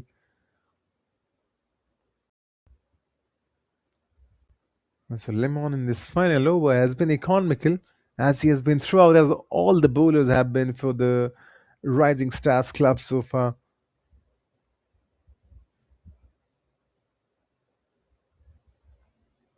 Two deliveries remaining. Hashimoto on strike. Hashimoto down the ground should only be a single. Probably thought for one more, but the striker and the non-striker Hashimoto and Masato decide, you know what, probably it's better that we don't have one more run out. And that's a good decision because there was never 2 runs over there. So this gives Masato the chance to face the last ball and probably go for a big one. We have not seen a six in this innings. Could this be coming? Limon, the last delivery. Masato on strike. Masato gives the swing and he misses. And in the end, it would be a run out that would cap the innings. So 20 overs done and dusted for the Wyverns Cricket Club. And they have managed 83 runs in their quota of 20. That means only one thing. When the Rising Stars Club come on to bat, they need 84 to win from their quota of 20 overs. It's been a sensational bowling display from the Rising Stars Club, led by their captain Alamgir. Each and every one of those bowlers has been economical and they have picked up wickets. For the Wyverns Cricket Club, never got going. Wickets started to fell off early on. A bit of partnership been stitching in here and there. Hashimoto finishes with 20 from 31. Masato 8 from 10. Rahil Kano tried getting into the act, but they never recovered from those early breakthroughs. Shogo Kimura fell out cheaply. Wataru Miyoshi and Kubota, all of them tried stitching some runs together, but in the end, it's 83 is what they managed in their quota of 20 overs as the umpires now walk off the pitch. And when the Rising Stars Club come on to bat, they need 84 from 120 deliveries. It's a really possible target, but for a team that has not won a single match in this tournament, there would be some nerves. Rahil Khan on 19 from 27. He was the pick of the batters early on. Shogo Kimura gone for a duck. Wataru Miyoshi, Kubota, and Ueda Tomizawa. All of the 4 batters failed to get into double digits. Shota Hashimoto did really well. 20 from 31, stabilized the innings. And Morita Masato, 8 from 11. A bit of flurry towards the end. 12 extras. And in the quota of 20 overs, the Wyverns Cricket Club have got 83 runs.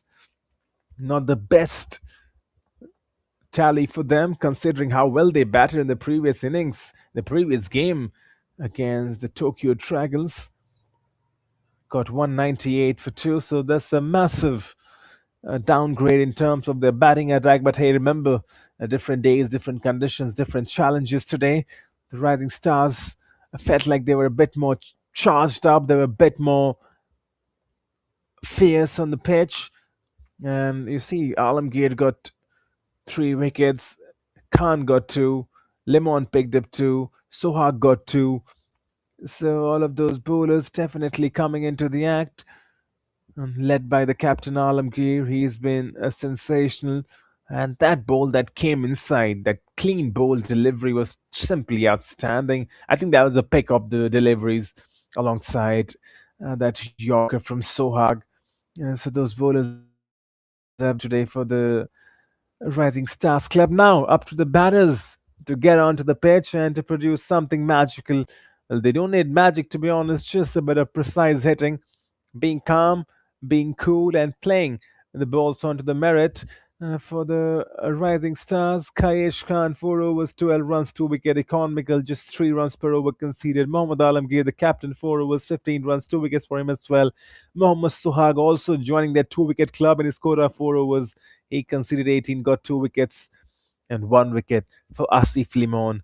The only bowler that probably could not pick up a wicket was Shimul, 4 overs, 17 runs. He was also economical, 4.25. Would have definitely loved the wicket for himself. 9 wickets falling in the quota of 20 overs.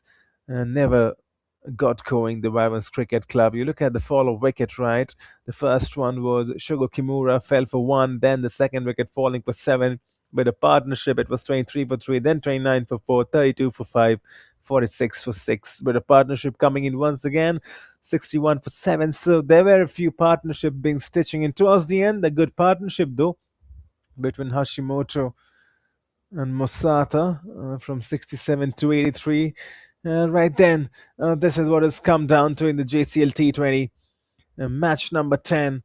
And the Rising Stars Club, they need 84 runs from their quota of 120 deliveries. Stay tuned with us.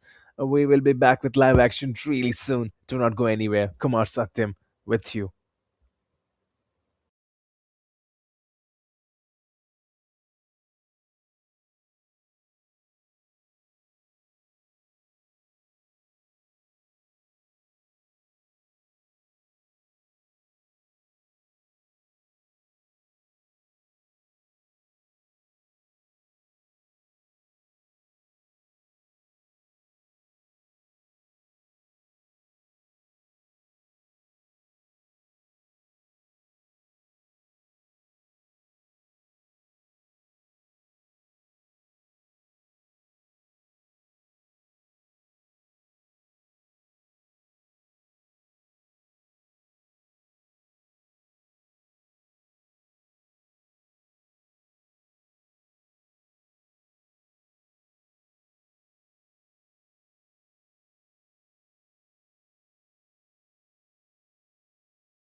Right then, back into cricketing action as the Wyverns Cricket Club have been back on the pitch now, and they need to be quick, and they need to be disciplined, and they need to be decisive because they've scored only 83 runs on the board, and that means the Rising Stars Club, when they come on to bat, they need 84 runs in their quota of 120 balls. On the microphone, this writer is Kumar Satyam.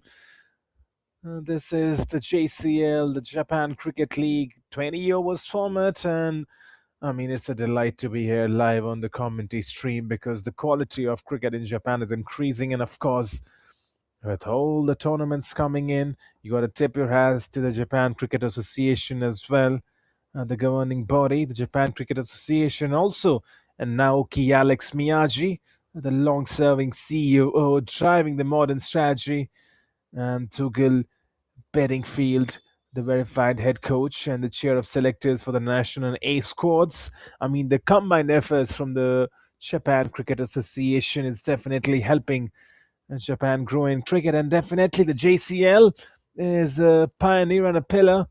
As we're about to begin the second innings, the Rising Stars Club were bowled really well.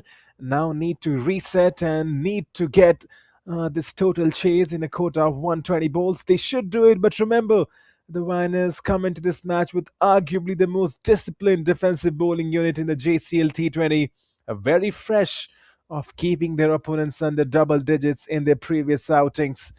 Rising Stars will have to contend with the sheer tactical layout of this Sano International ground, where the legendary multi-sport star Shogo Kimura would look to probably impact. Here we go, first ball of the second innings. Well, he was watching it till the very end and lets it go.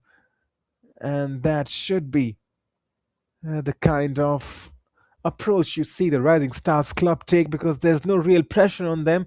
And now they know that there's no scoreboard pressure. Just stay calm, just take each ball on their merit and play accordingly. Oh, this time around goes for the chop and trying to carve out on the offside, the left-hander. Good bowling though. The jersey looks really good for the Wyverns Cricket Club. Hey, look at the name coming in, the Wyverns. It's got a real good story to it, isn't it?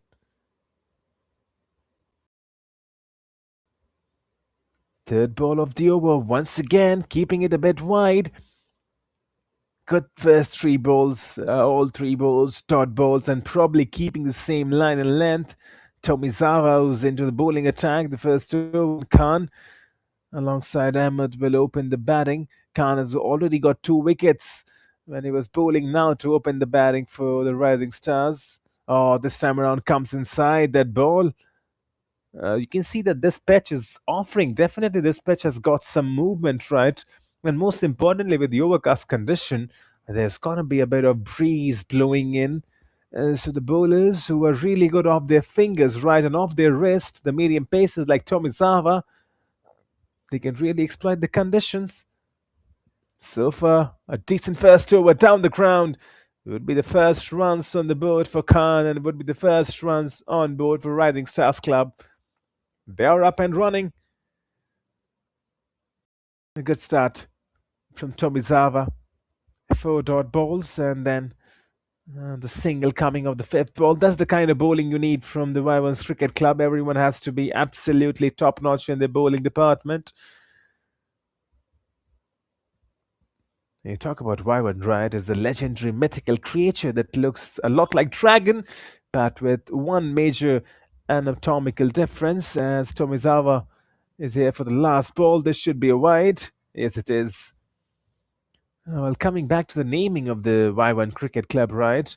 I mean, we've talked about, right, the mythical creature that looks a lot like dragon, but with one major anatomical difference. And while a classic dragon is typically depicted with 4 legs and 2 wings, Wyvern has only 2 legs and 2 wings. And so its wings act as the front limbs, very similar to a bat or a modern bird. Tomizawa comes in for the last ball. Pitched Fuller will be a single. Ahmed gets off the strike, and he will keep the strike unless he goes for a double. He does, and there's a direct hit. And direct hits are always interesting. The keeper thinks he's got his man. good fielding in the deep, and then a decent throw as well, straight at the stumps. A nice all upon to the third umpire. What does he think? Or what has the outfield umpire decided? I think he's given it out. Yes, he has, because Ahmed has to walk back, maybe. He's walking back, he's walking slowly. He should have settled for a single, instead went for that a second, and that's cost him. And the best possible start for Wyverns Cricket Club. They needed a wicket, and they've got a wicket in the first over. A one done. It's 3 for 1.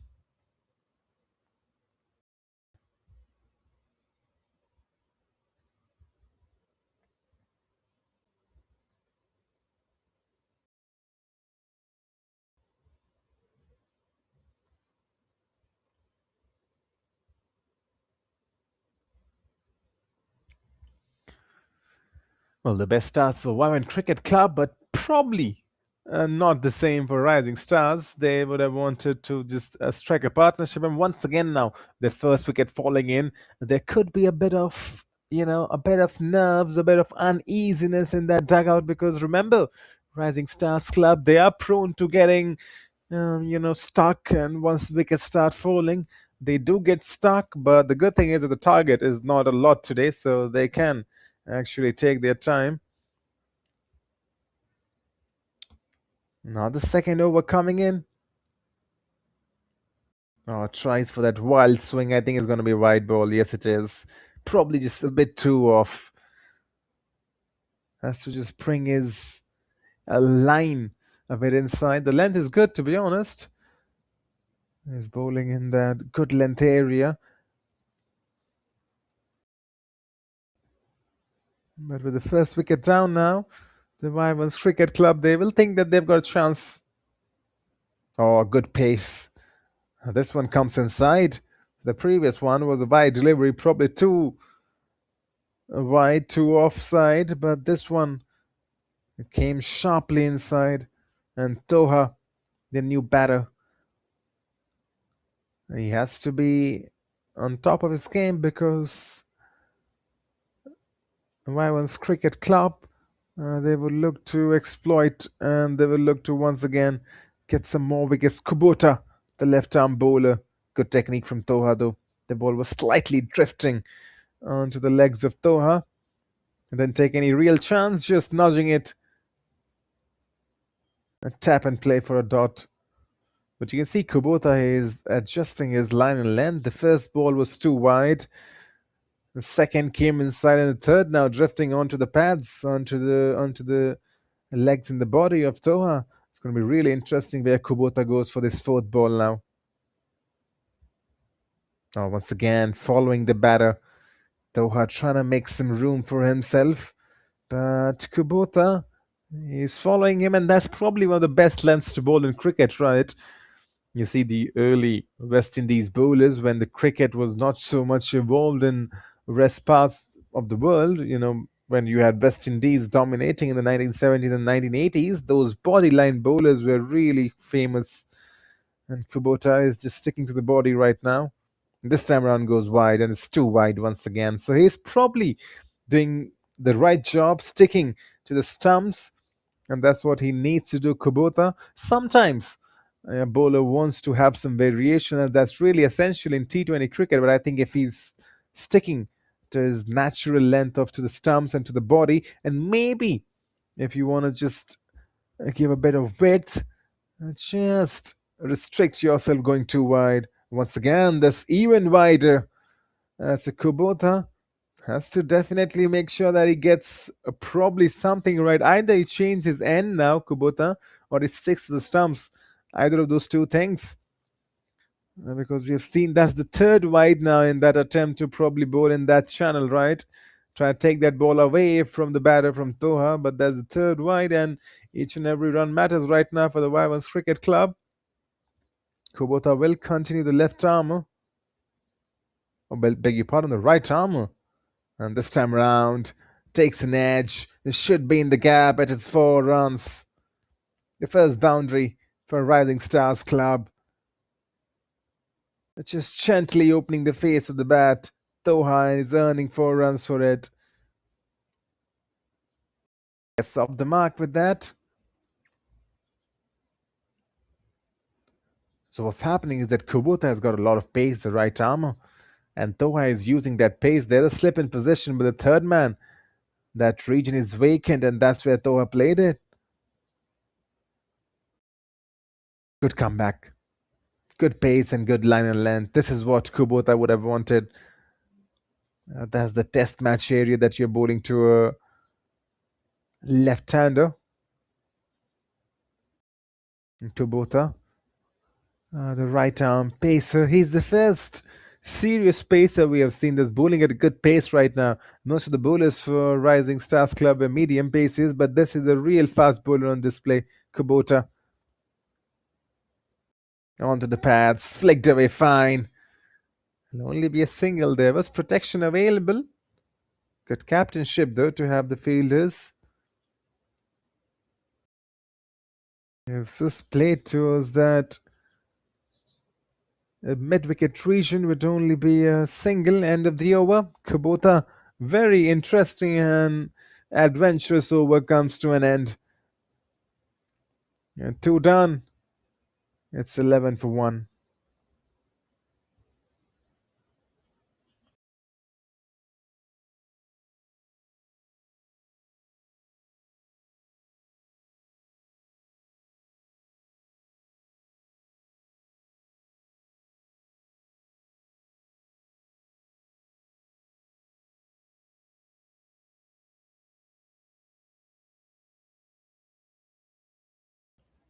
Good bowling once again.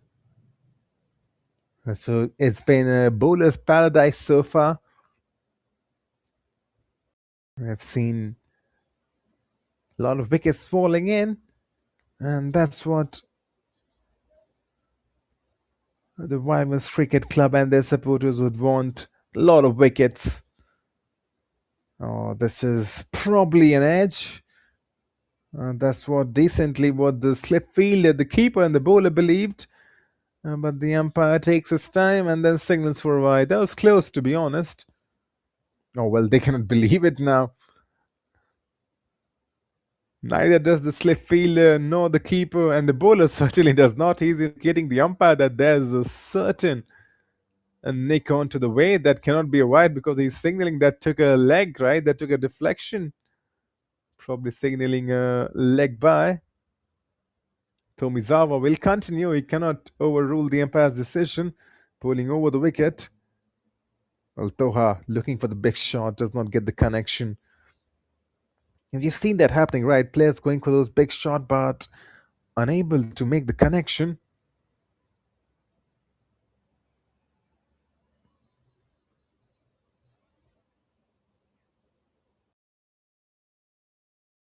Tomizawa will continue, looking for a wicket. Fuller length delivery. Oh, there's an edge. And it should run away for a 4.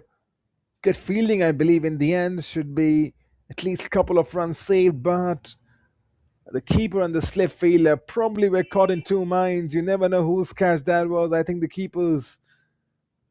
And in the end, it just drops. I think the keeper got a hand onto it. I think it just drops away from him. Good bowling from Tomizawa. He was looking for that wicket and nearly found that wicket, which would have been really crucial because Toha, the set man now, he's swinging his bat freely. He's got a couple more runs. Scoreboard moves on to 14. And once again goes for the big hit. Messes altogether. Will be a wide delivery. So you can see why the bowlers like Tomizawa are trying to bowl to that offside channel. The ball that leaves Toha away, the left-hander, because Toha likes to stretch his bat onto it. And when he stretches his bat, if the timing is not perfect, there could be a chance for an inside edge. And that's why they've got a slip fielder in as well. Has good captainship. Tomizawa continues this time around. Taha lets it go. Toha is looking good. And that's the kind of innings you need to play. A test match innings. Don't get too panicked. Do not try and just go for aggressive stroke plays. Wataru Miyauchi, the captain for Wyverns Cricket Club. He needs his bowlers to stand and deliver this time around once again. By delivery, probably a change of angle could help the cause. I see what they're trying to do, right? Both of those bowlers, right arm bowlers, and they want to take that angle, right? And take that ball away from the left-hander, who's Toha right now. Full length delivery, Toha misses. Tomizawa makes a good comeback after that wide delivery. Good contest on display so far.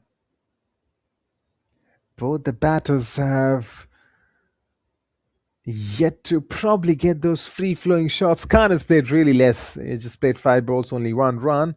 And Toha this time around gets a decent connection, and he's going to get 4 runs for it. And that's what he was looking for, to free his arms. His second boundary of the morning. Tomizawa finishes over. 3 done. It's 19 for 1.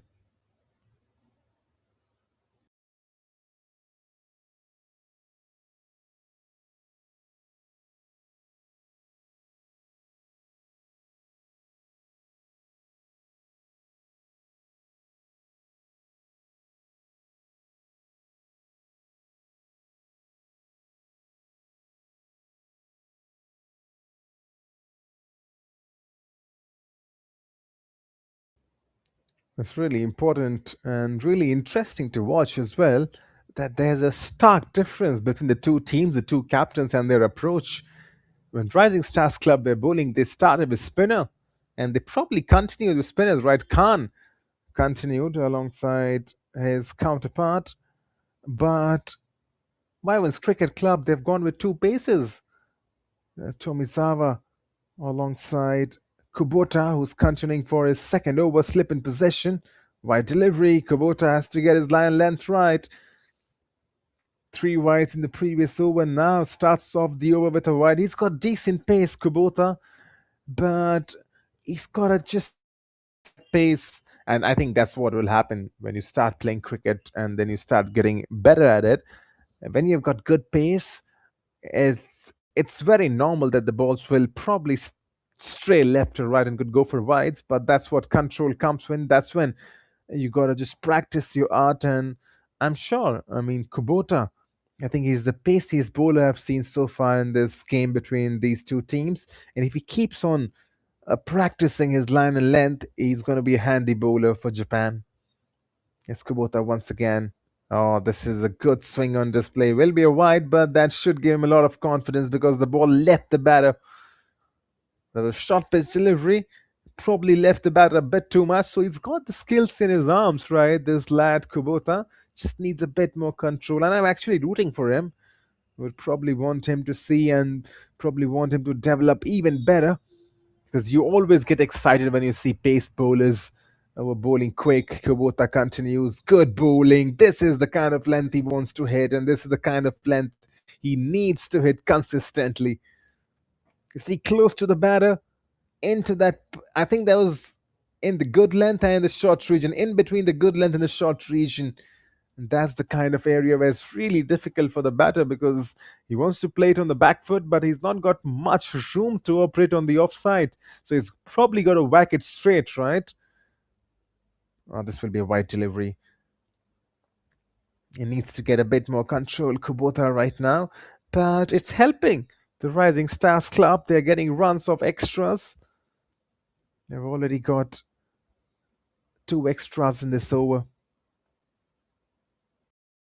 We are live from the Sano International Cricket Ground, and the weather is absolutely pleasing. Perfect day to play this gentleman game, that's cricket. Oh, good bowling. Great comeback. He's cut Khan in half with that delivery. And you bowl with that such pace, and if you got the line and length correct, that's what happens. I mean, if there's anyone in Japan right now who's watching this, any new guy who's trying to bowl and learn the art of pace bowling, definitely you can learn from that previous delivery, and that's how you make a comeback.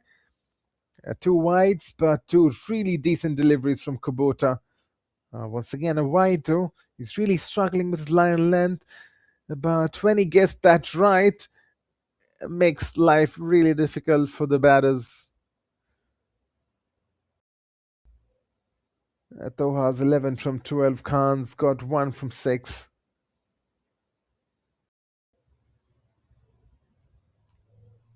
"62 runs needed right now."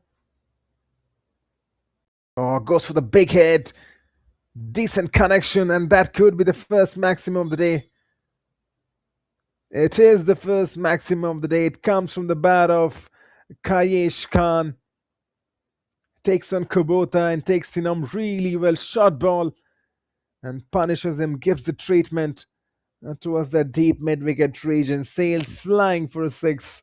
Good hitting. Kayesh Khan.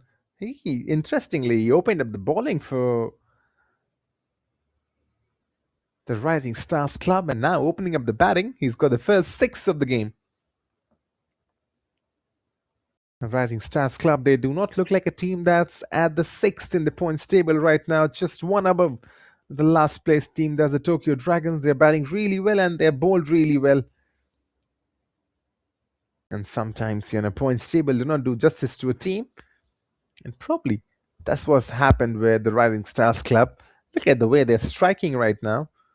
Well, a lot of those runs from the runs of 30, they've got 30 right, so a lot of those runs have been extras, but still they're striking really well at the moment. Oh, extra bounce on display, and Khan was surprised by the pace and the bounce. Kubota is definitely a handy bowler. Needs a bit of improvement, and when we say improvement, it's all about control, right? When you can bowl fast, you need to get the ball in your control. A lot of Indian bowlers who bowl really fast but don't have the control, and their careers probably did not last long. This is once again good display. Should be one bounce and it should be okay. End of the 4th over, it's 30 for 1. Rising Stars Club cruising.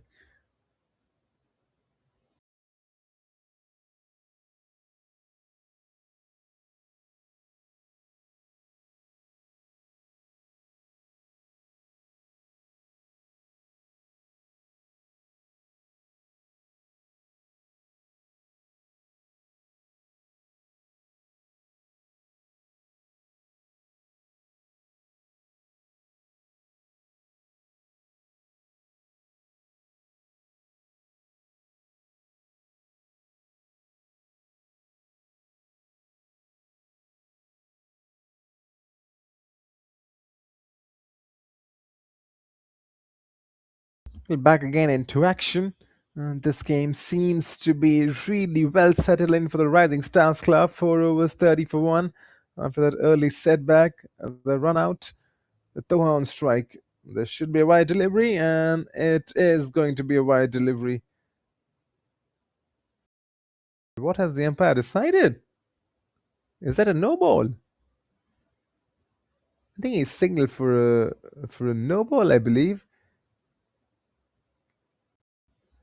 And there's been a discussion between the bowler and the umpire. He was not so happy, the bowler.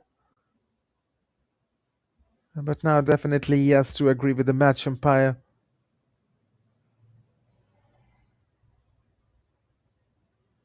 Oh, good bowling onto the legs. Played fine though, and played gently for a single. And towards the long leg. And the left-handed Toha is definitely enjoying himself out there today.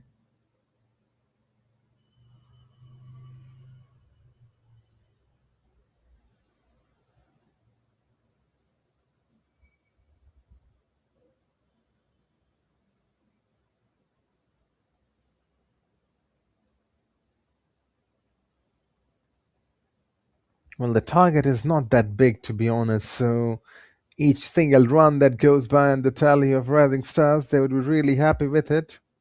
31 for 1 now. Oh, strikes it gently well. It's in the air though. The fielder makes a diving effort. Should only be 2 runs. It is only 2 runs. Good effort in the deep. Nakazawa, the bowler. He's bowling with some serious pace, and Khan decides to whack him. The ball hangs in the air, and that extra cover fielder running backwards. It's not easy when you're running backwards and trying to take a catch. It's a very difficult skill. Nakazawa is showing that he's got some serious pace, and Khan once again, this time around, the ball probably stayed a bit low. It's a packed offside cordon right now towards the cover region. Dot ball. 53 runs needed in 94 deliveries now. Should be easy and smooth sailing for the Rising Stars club, provided they keep a calm head and they just, be gentle with what they're doing. Once again, full toss delivery is high in the air, should be taken, and is taken. Khan departs, Nakazawa gets his man. It's 33 for 2 now. That's the wicket they were wanting, and that's the wicket they've got. And probably this game is now getting a bit interesting. The Rising Star Club, they lose their second. And we have said that the total is not massive, it's only 84, but the only way to win this game for the Wyverns Cricket Club is to get wickets, and they've got 2 of them, and this one is a big one. Khan departs. Kayesh Khan, he was looking to just whack each and every delivery that comes into his way. Does not get the timing what they wanted, and Nakazawa, he's got some serious pace.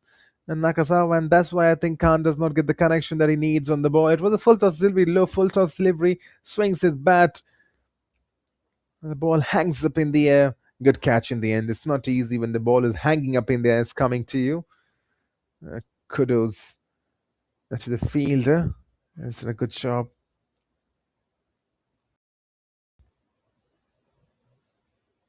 And the ball is in the air for a long, long time, right? And that meta fielder, he has to make sure he gets everything right. The judgment, you need to get your eyes settled in.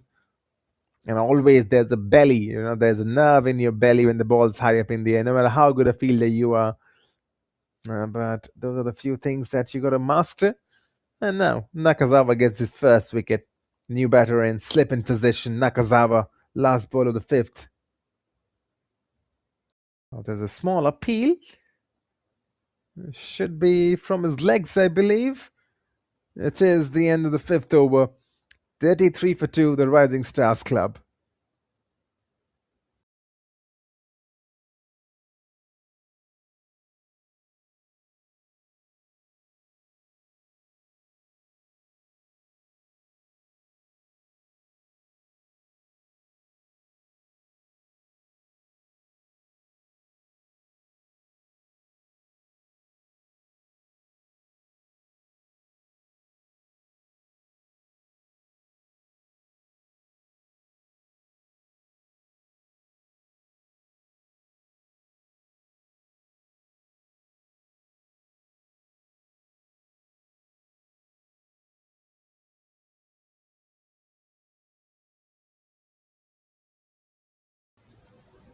Well, 5 overs done and dusted. Last over of the power play coming up, and essentially we have not seen any spin bowling so far. So that's a stark difference from what we saw when a Rising Stars Club were bowling.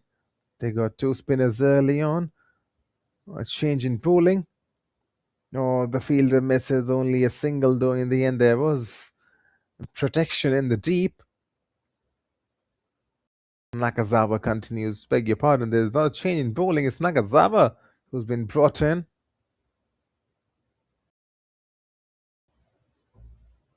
And Nakazawa, number 11 on his back. He would be looking to probably find some wickets of his very own. Sohag on strike. Tries to go for the big one, Sohag. 1-0-0 on his back.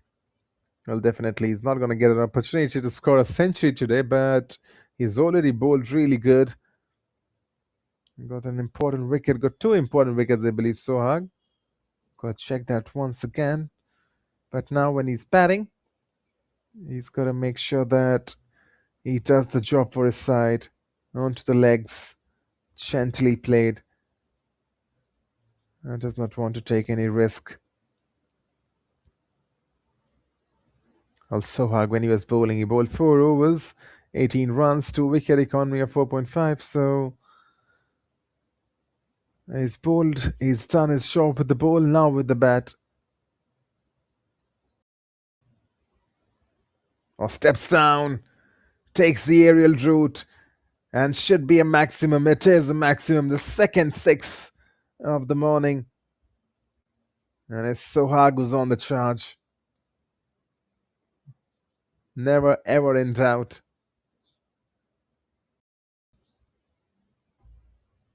He's getting into the groove, he's getting into the act. What a shot that was. Just whacking that towards the long off region. Now once again takes the aerial route. What's the result this time around? Oh, he's gone.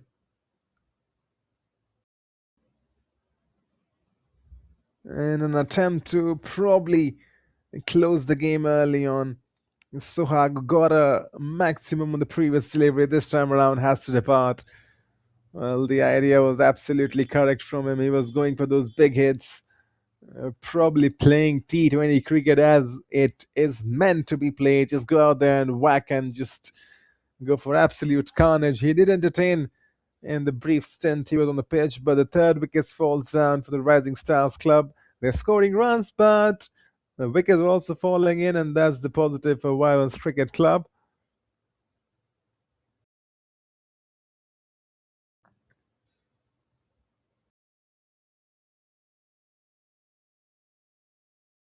The third wicket now going down. Star was waiting from one end.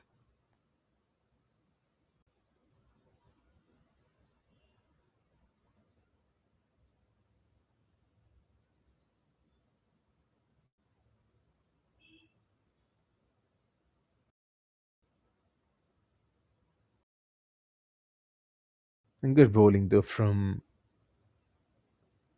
the number 11 Nakazawa.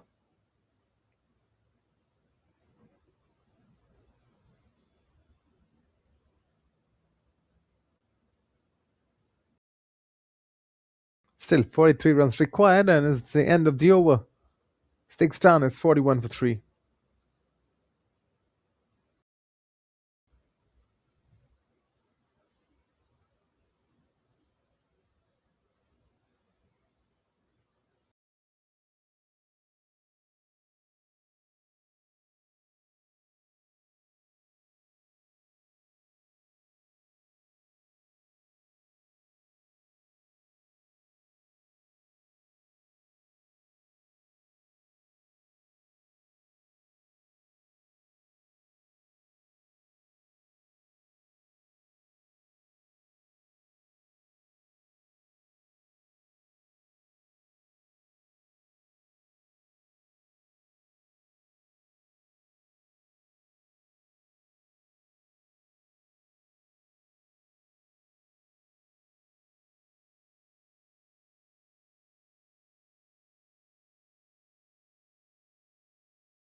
Well, back into cricketing action. After 6 overs, it's 41 for 3. Rising Stars Club.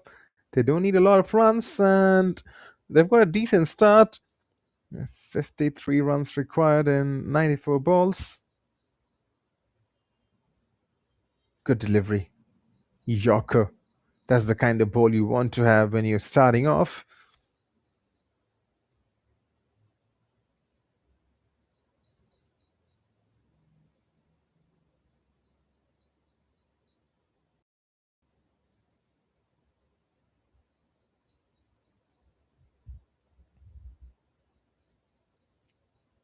The left hand down strike.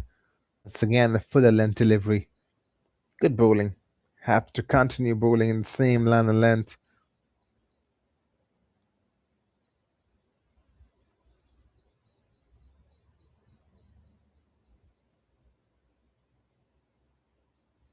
It's going to be really essential that more and more wickets keep on falling if the Wyverns Cricket Club want to get something out of this game. They need wickets, and they need quick wickets.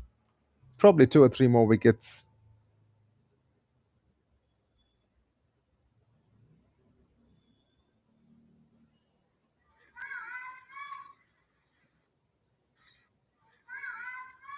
The right-arm bowler bowling at real pace. And once again, all the deliveries have been fuller length, and that's the best delivery in the book. You cannot hit a Yorker for a six, can you? Unless and until you've got a helicopter shot, which is probably an effective measure to that Yorker ball. But number 51, he's done exactly that, fuller length deliveries. And this time around, I think he takes an inside edge and hits onto the toes of the batter. A slight discomfort for him, but I think he's going to be okay to continue.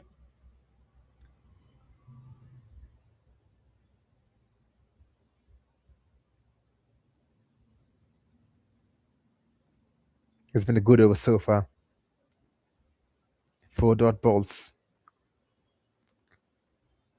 Has to finish off really well. This could be a wide signal by the umpire. It is a wide signal. Just drifting down the leg.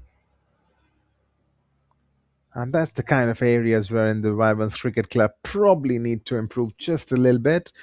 There have been a lot of extras today. And those deliveries drifting off and drifting down the leg.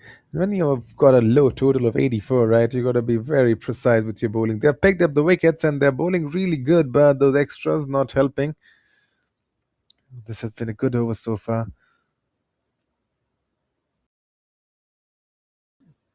It's just 1 run coming from it, and that was from a wide. Well, end of the 7th. It feels like there's a slight drizzle also onto the Sano International Cricket Ground, but that won't stop from the action. Stay tuned with this. Live action continues.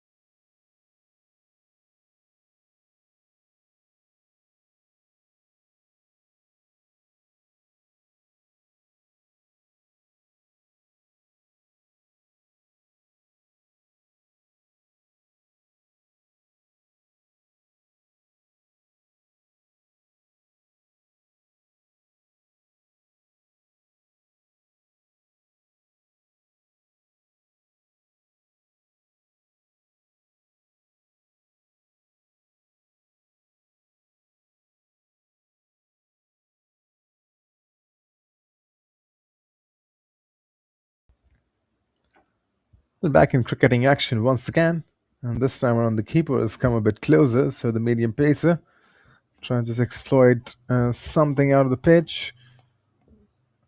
And that's an interesting strategy because you don't want the batters to dance down the track, and with the keeper standing up, it's going to make life really difficult. You got to make sure that you're inside the crease and you do not step down. I don't want to give the keeper any chance for a stumping. And those are the tits and bits that you want to improve as you keep on progressing. The right arm bowler. This should be a wide, I believe, and that is one area of concern for the Wyverns Cricket Club. Plenty of extras, and most of them have been wides. So, whenever they've got the line length correct, this pitch is rewarding, but most of the deliveries have been a bit wavered, and that needs a bit of control and that needs a bit of correction. And that's going to happen with overtime. A slower delivery with a bit of flight. Good fielding, a dot ball. That's what we're talking about, right? Whenever they're getting the line and length right, making it difficult for the batters. And so you've got to probably just focus on keeping that line and length correct. Once again, an inside edge, fuller length delivery should be a single though.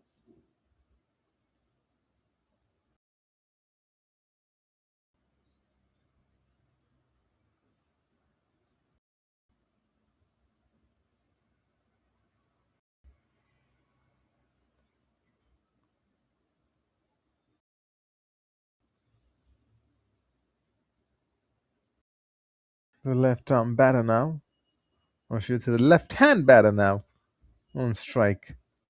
Oh, he's not so sure about that bounce. There is a bit of extra bounce on this pitch, and sometimes the ball even stays low, so it's hard for the batters to pick, and that's where the bowlers could really profit, right? We saw the Rising Stars bowler profit from it. I think they use a lot of spinners. I would like a few spinners coming in for Wyverns Cricket Club. Good shot down the ground. Should be 4 runs. It is 4 runs. Easy pickings and just timed it to perfection. Effortless is what we are saying onto that shot. And that's a delight to watch.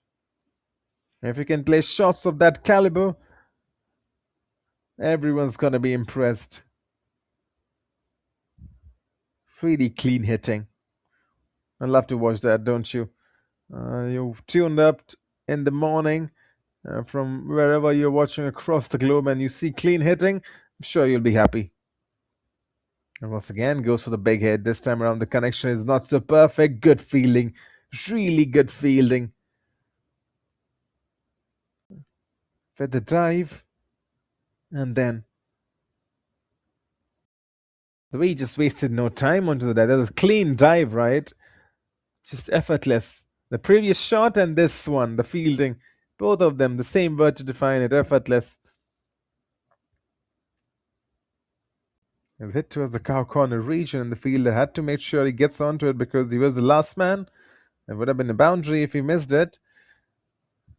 All wide delivery. The keeper is still probably processing it. He felt that it could have been a fair delivery, a legitimate one. But the umpire, he's definitely on par, on point. He's seeing everything on there. Now the umpire for this match, Chris Payne.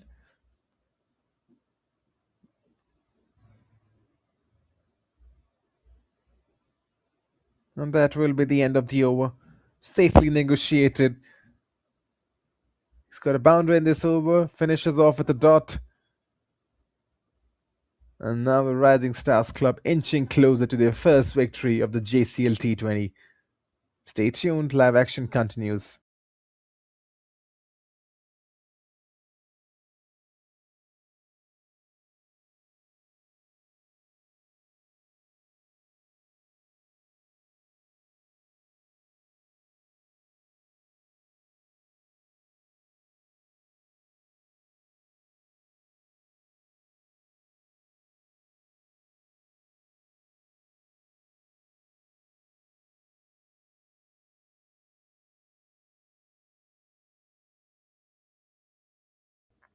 Well, after the end of 8 overs, it's 51 for 3, 33 needed.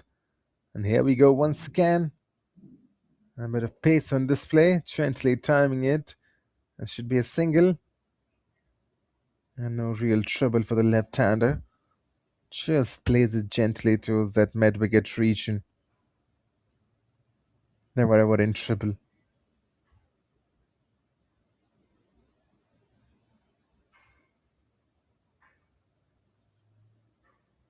Oh, that's a wide delivery. A lot of wides. And this would also be called a wide.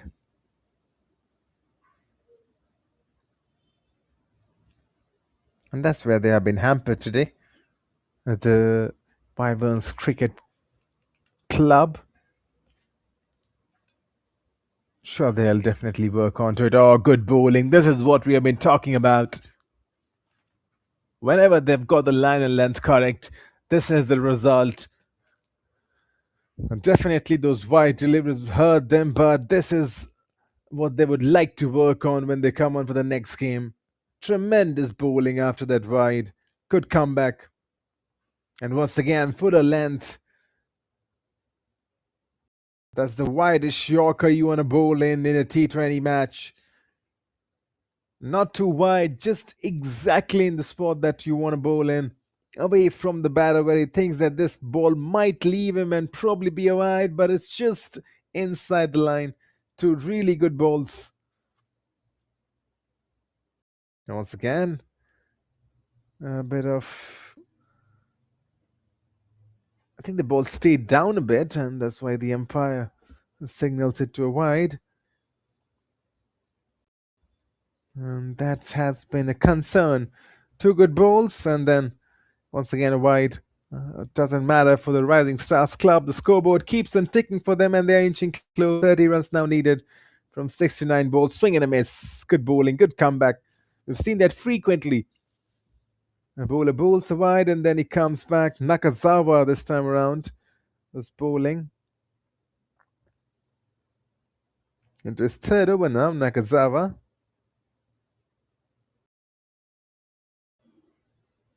Bowling with some serious pace. This should be a wide delivery. It is a wide delivery. Nakazawa.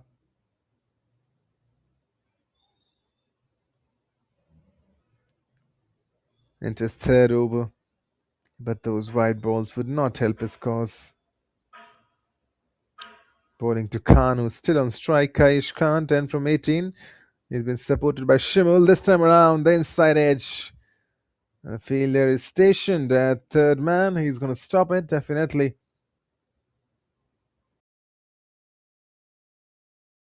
And you call it the third man or the backward point, or somewhere in between the third man and the backward point. So that's good fielding possession by the captain. He needs absolutely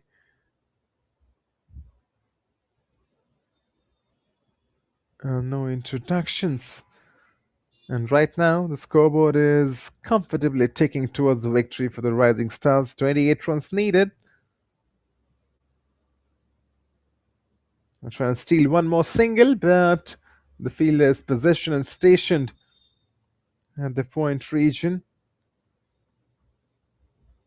Kaish Khan still continuing. End of the over.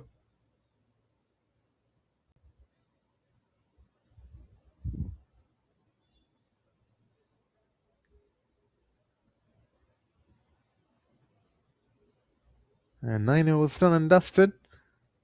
Now a lot of runs are needed to win, 28 runs to be precise, and I think it's going to matter of 4 overs maybe. Look at the required run rate, it's 2.55, and the current run rate just above a 6.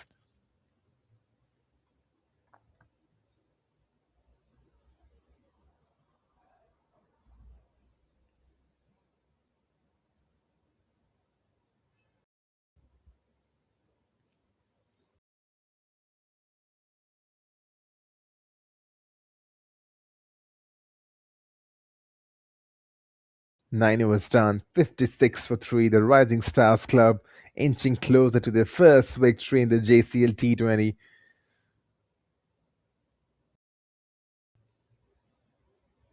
They've got to make sure that this is the partnership that takes them home. Good bowling, right in the slot. It's not easy to hit when the ball is fuller, pitched in.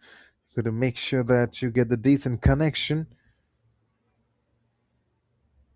Hirota, the new bowler, bowling to Kaish Khan.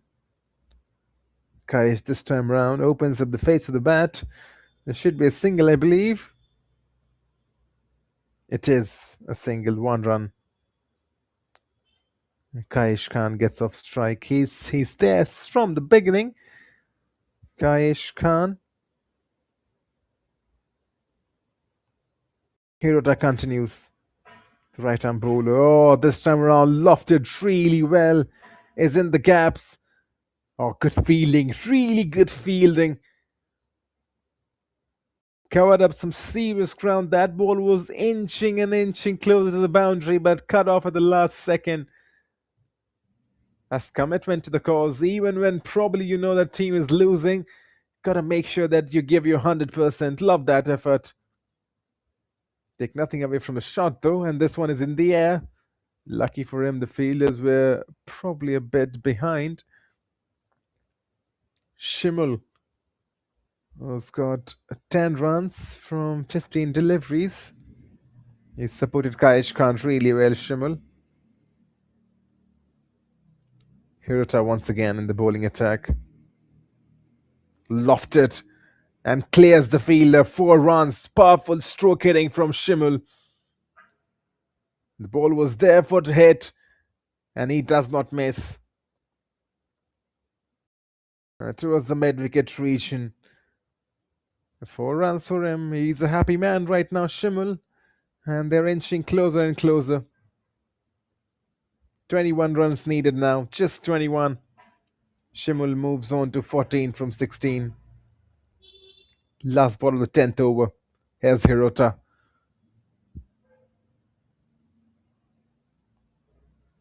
The dot ball to finish the over. 10 done. It's 63 for 3.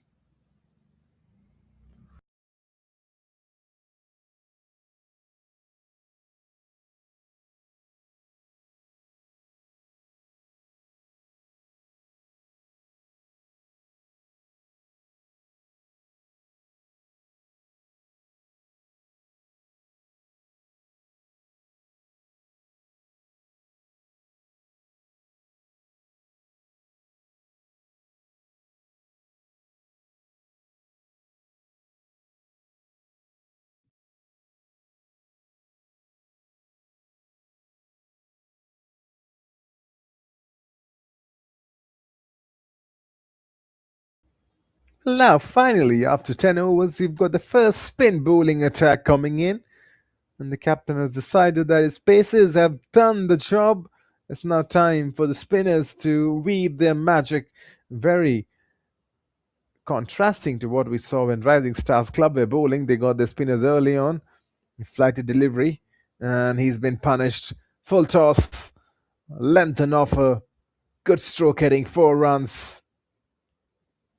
Not the kind of start the bowler would have wanted on his first delivery, but he went for the flight, gave a lot of hitting room for the batter, and definitely he's not going to miss. In decent stroke hitting form, both the batters right now. Just 17 now needed. Morita, the bowler, his first ball has conceded the boundary, and Kaish Khan moves on to 16 from 23. Masato Morita on for his second delivery now, the spinner. The first spin change we've seen in this game from the Wyverns Cricket Club. And Morita, can he make a comeback now? Should be a single. Fielder is close. Will be a dot ball. And finally, we've got the graphic scoreboard back. And that gives a lot of help. You can already see that the rising stars have gone on to 67. The 4 runs would be updated. Loud appeal. And the umpire says it's gone. Masato Morita, the spinner, comes into the attack and he's got the breakthrough. After getting hit for a boundary on the first delivery, that's how you make a comeback, Masato Morita. And probably if you think it's too late now, still a consolation. With 17 runs needed from 56 deliveries. Rising Stars probably on the edge of winning, but they have to delay their celebrations because Masato Morita gets the 4th one for his side. It's 67 for 4.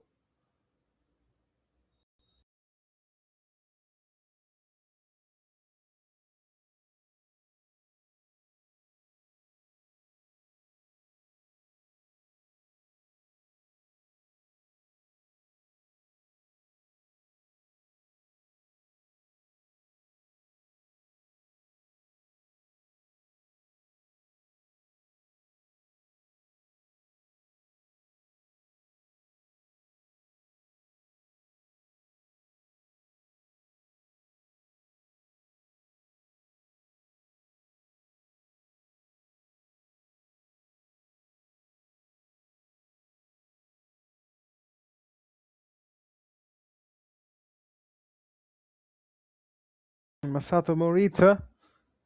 We saw spin after a long time, and Masato Morita has shown that probably he has to be brought a bit earlier, considering how Rising Stars Club got their spinners, Shimul and Khan. And those 2 spinners weaving their magic early on. Shimul does not get a wicket, but Khan got 2 wickets. And then Alamgir definitely, he brought himself the medium pacer, but there was a lot of spin attack from the Rising Stars Club, and Masato Morita now continues. Well left by Hassan. Mohibul Hassan. And we've talked about Rising Stars Club.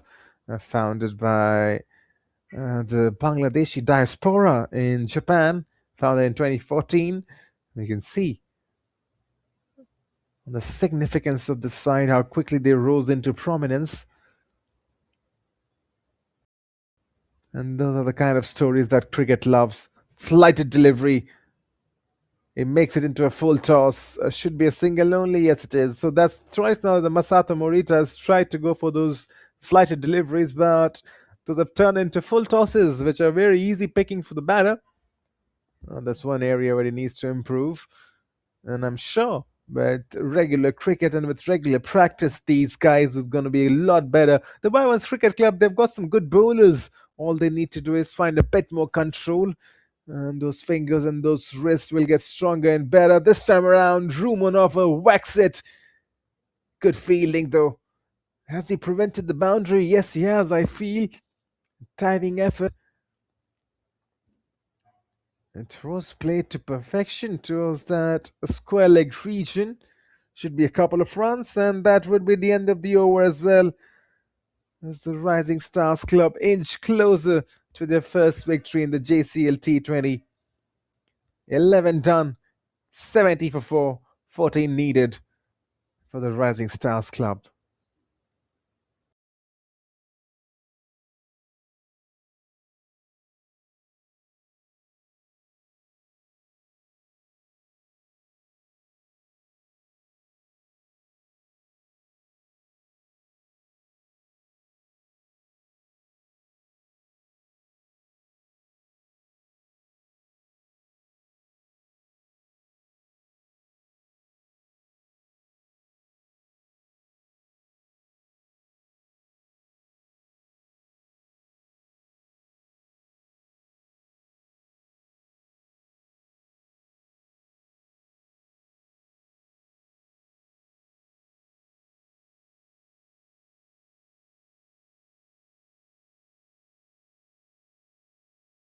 Well, back in cricketing action.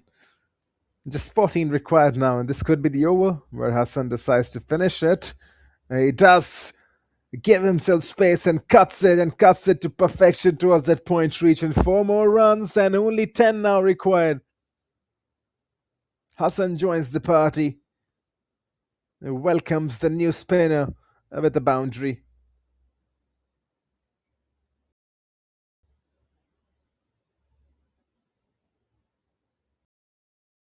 Yeah, that's what you want as a batter, right? To go out there and to comfortably finish the job. And this time around, he was going for more, but I think he's stumped. Yes, he's gone. The keeper is celebrating, and Hassan has to walk back.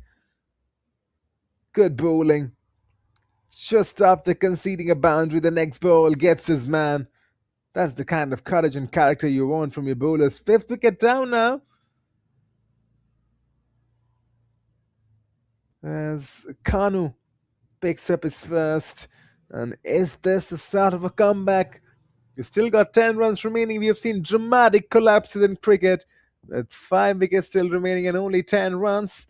Probably it's not happening, but still, there could be a bit of chance. And if you look at the Wyverns right now, they were 42 for 5 after 11.1 overs.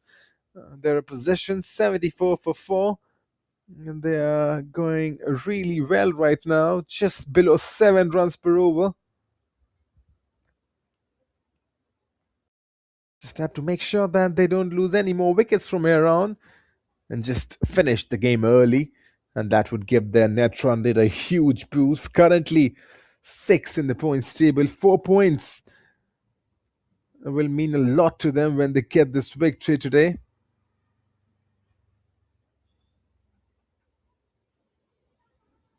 And to be honest, they're going to go straight into the 4th position with those 4 points, because if you look at the points table, Tokyo Falcons, they've got 12 points from their quota of 3 games. They've played 3 and they've won 3. Chiba Sharks, they've got 8 points, 2 games and 2 wins. Wyverns have got 6, they're at 3rd. And essentially, if today the Rising Stars win this, they will jump and they'll leapfrog from the 6th position to the 4th position, dismantling Alpha Yokohama and men in blue Tokyo, who will drop down 1 point each in the table.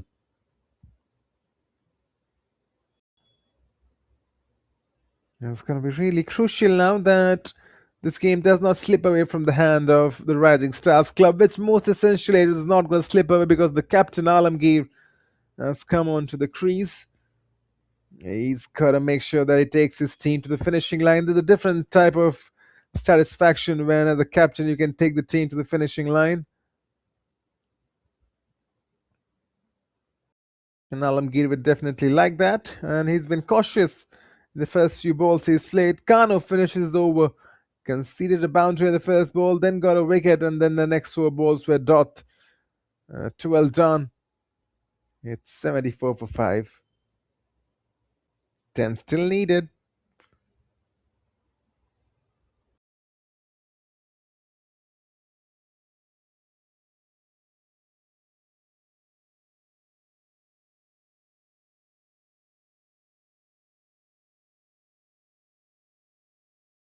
Once again, taking the aerial route with the fielder, the square leg will cut it out. Should be a couple of runs, only a single though. Masato Morita is back in the bowling attack, and he was welcomed by Shimul. Shimul, the left-hander, is looking to take on the spinner. There's not a single bit of a fresh aggression that's not been shown by Shimul. He's not afraid. He's ready to take on the spinner. And now it's going to be really important to see how Alamgir plays. So far, he's been defensive. No run scored from the 4 balls he's faced, and now probably has to wait a bit more to get off the mark. And he's taking his time. He knows that there's a lot of time remaining in this game. And he can take his time. Tries to cut it towards the offside. It's a packed offside cordon. They've gone for a single. Alamgir makes it to the non-striker's end, and that brings Shimul in. He's been an exciting player to watch today. 17 from 19 Shimul. And with just 8 runs needed now, probably he could go for a big hit and try to finish this in the same over itself. We've only seen 2 maximums, both coming in for the Rising Stars Club. The Wyverns Cricket Club not able to score any sixes in the innings, and Shimul this time round takes the aerial route. The ball hangs up in the air, should be taken, is taken. Masato Morita gets his second wicket. Shimul departs, and still with 8 runs remaining to win, the 6th wicket falls in for the Rising Stars Club. Is there a late twist at the Sano International Cricket Ground? Well, you'd not think so, because at 4 wickets remaining, Rising Stars Club still pretty much in the driver's seat, but you never know in cricket, anything could happen. Masato Morita has changed the game on his head. The spinner came in, he's picked up 2 crucial wickets. Anything could happen from here on. Alamgir, the captain, is there, but you never know. In cricket, things could change very quickly. Just 1 more wicket that falls in, probably in just 1 or 2 more runs, maybe, and then there could be a few panic buttons, and starting to believe would be the Wyverns Cricket Club if they pick up 1 more wicket now. And Masato Morita definitely is the pick of the bowlers now. He would be hoping to get 1 more. If he gets 1 more, the game would change drastically. Oh, good bowling. The new batter is he's definitely going to face a bit of difficulties against Masato Morita.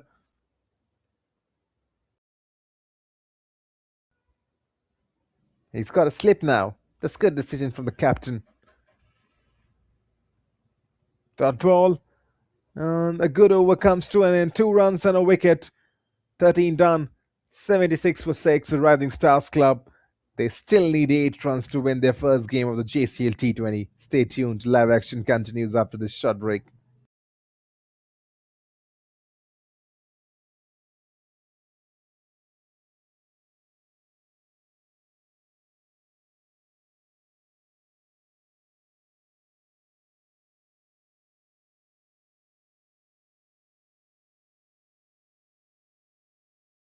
But Alamgir on strike. He's joined by Bayazid.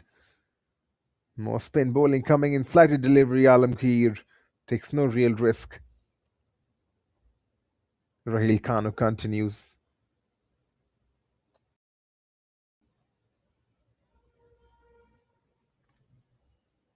He's giving a lot of flight to those deliveries, and Alamgir now has to decide whether he's going to play on the back foot to these deliveries, because these deliveries have to be played on the front foot. Kanu is giving a lot of flight on these deliveries, and Alamgir has to decide now for how long he goes on the back foot. Once again, on the back foot, punches it. Good fielding, should be a single. It is a single. So 3 balls that Kanu has probably tossed up. All 3 balls have been faced by Alamgir on the back foot, and not going on the front foot. It's going to be really interesting how Kanu now responds when Bayazid is playing the new man on strike. Yet to get off the mark. 7 runs required to win. Once again, a flighted delivery or playing on the back foot. That's a risky strategy. When a bowler is flighting you those deliveries, you got to be courageous and try and just pick the length of the ball. If you're trying to play the ball after it's pitched, right, it's going to be really difficult. You've got to play exactly when the ball is landing on the ground. And this time around, a flatter delivery should be a wide, I believe. Yes, it is a wide. They would be happy. They'll take it, the Rising Stars Club. 78 now the score. 6 needed to win. 1 big hit, maybe. And Bayazid. Will he go for the big hit? He tries to swing his bat. And probably just a single, though. Gets his captain Alamgir on strike. 5 needed to win. Just feels like any moment now. But Kanu, I've been really impressed by how he's bowling. Rahil Kanu, giving a lot of flight to those deliveries. Alamgir should definitely try and just play this one on the front foot. Swing his bat. Play the ball when it's landing on the ground. Good defensive technique, though. I like that from Alamgir. Definitely a long format player. All right then, 14 done. It's 78 for 6.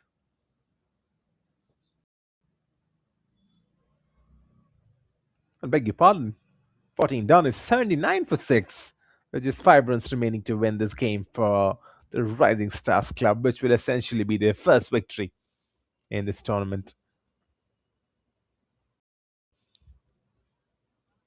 And for his third over is Masato Morita. He's been a top bowler. He's got a slip in position for Bayazid. The game could once again change if Masato Morita picks up a wicket or 2 in his third over. So already got 2 wickets, 2 overs, 9 runs. Here comes Masato Morita. Flatted delivery, he's yorked him. Definitely making life difficult for Bayazid. I would love to see a wicket now here coming in from Masato Morita. Flatted delivery. Down the ground, just a single though. Could be a couple of runs. Alamgir is coming back for the second. The throw should have been better. If the throw was at the bowler's end, straight into the hands of Masato Morita, Alamgir was gone. But now 81 on the board, there's 3 remaining. And Bayazid could finish this. He's shown on the previous delivery that he can strike the ball clean. Here's Bayazid on strike, goes for the big one. Finds the gap. No, he does not. For a moment or so, he felt he's found the gap. Just a single, though. Gives the strike back to Alamgir, his captain, who's been really cautious, 2 from 10. And that's the kind of match he needed to play today, Masato Morita now. Can he take the precious wicket of the captain for Rising Stars? Good bowling from Masato Morita, though, keeping it wide. Well, with just 2 runs remaining now to win, you feel like this would be the ball. Alamgir tries to steal a single. Good fielding. The covered region. End of the over from Masato Morita. Well, there's still 1 ball remaining. Yes, it is. I felt like it's the end of the over. I gotta make sure my count is right. Masato Morita's got 1 more ball to end his third over. That will be a wide. Now just 1 run remaining though. On the verge of winning, scores are tied. Rising Stars Club, they would be happy. The entire system would be happy. They've worked so hard for this. The previous 3 games, no victories, 2 losses, 1 abandoned match. Now finally on the verge of winning this one. Alamgir has to wait, and so do have the Rising Stars club. At end of the 15th over, it's 8-3 for 6. 1 run to win for the Rising Stars.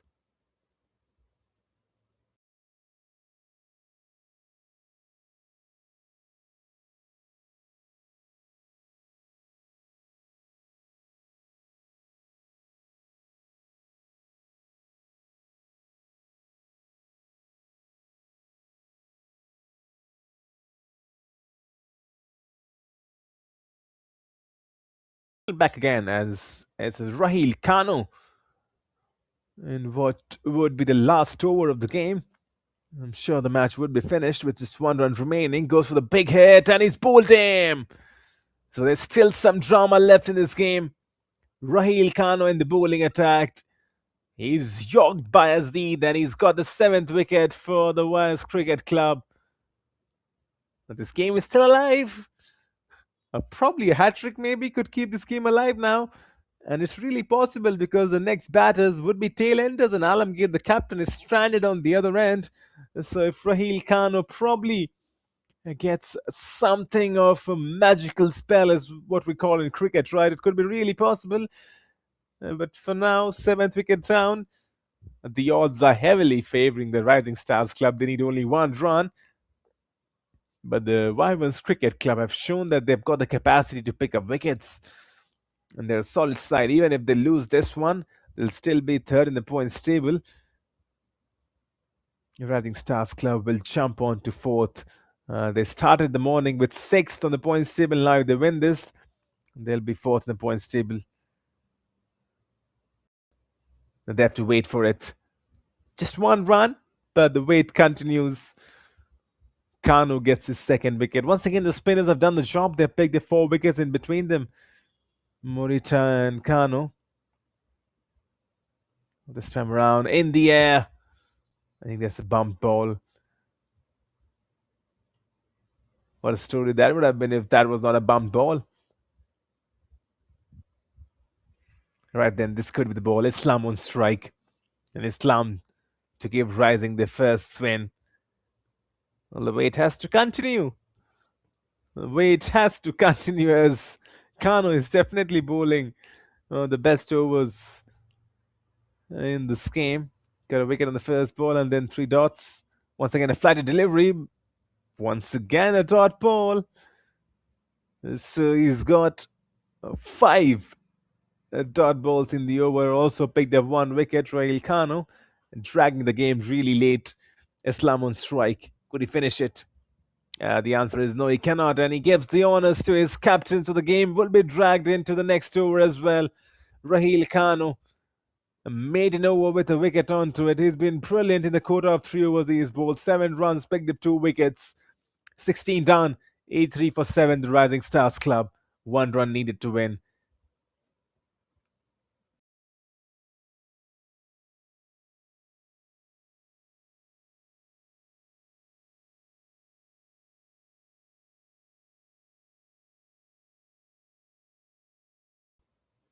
And back in action.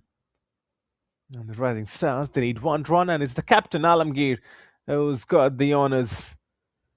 Morita continues. Good bowling. They are making it a bit difficult for the Rising Stars. And Mohibul Hassan, the team manager, he would be wanting this to be finished. Alamgir. This will be a wide delivery, and there it is. The first win for the Rising Stars club in the JCL T20. They chased down a target of 84, and they chased it down comfortably in the end. Wickets were falling, 7 wickets to be precise, but in the end it was a comfortable win. The captain stood there.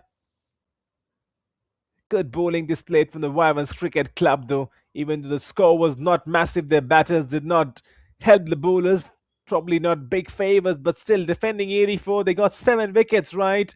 And that shows that this team is definitely rising up the ranks. The Wyverns Cricket Club for now. At the points table, there's a bit of ups and downs. The Wyverns Cricket Club still at third in the points table even after this loss. But the Rising Stars club jump on. They were sixth when the morning began. Now they find themselves fourth in the points table as the Rising Stars win by 3 wickets, leapfrog into the fourth position in the points table. It's been a definite interesting watch right now from the Sano International Cricket Ground in Toshigi, Japan. And definitely, each and everyone who have been tuning in have been entertained. On the microphone, this was Kumar Satyam. We were live from the Sano International Ground in Tochigi, Japan. And do not worry, the action will continue. This game might be done and dusted, but the second game of the day is going to be Chiba Sharks taking on the Men in Blue. And that's scheduled from 2 p.m. Stay tuned. And before we sign off, it's really important to understand how the Japan Cricket Association works and how the organizers put in all the efforts. We will get into it, but here's a look at the batting lineup for the Rising Stars Club. Good start by Kayesh Khan, 16 from 25. Fahim Ahmed was dismissed cheaply. He was run out. Irfan Toa, the left-hander, 13 from 15. Mohammad Sohak, 6 from 5. Got a first 6 of the game. And then Shimul, 17 from 20. He was the pick of the batters. Played a quick innings. Mohammad Alamgir in the end, the captain.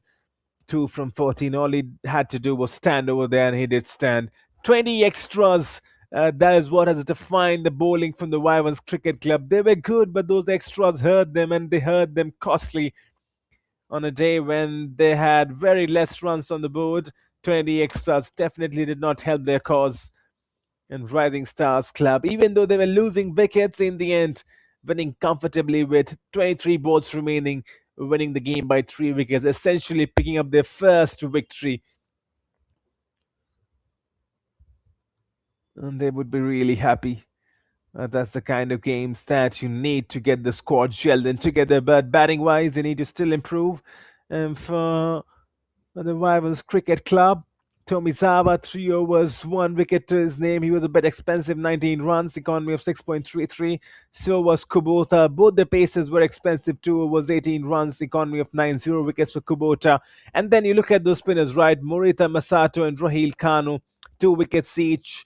Morita Masato, 3 overs, 13 runs, 2 wickets, and Rahil Khan, 3 overs, 8 runs, 2 wickets to his name. So the spinners definitely did the trick, and that's one thing where in the Wyverns Cricket Club and the captain, Wataru Miyauchi, would like to probably stress on that he could have brought on the spinners a bit early. And those 4 wickets by the spinners definitely helped their cause towards the end, but in the end, the runs were not too much on the board, and Rising Stars Club winning it comfortably, even though wickets were falling in. The first wicket fell in for a score of 3, and then a good partnership of 29 runs. The second wicket on 32, the third on 39, and then once again stitching a partnership of 29 runs, 28 runs to be precise. And that's it from this stream, the match summary.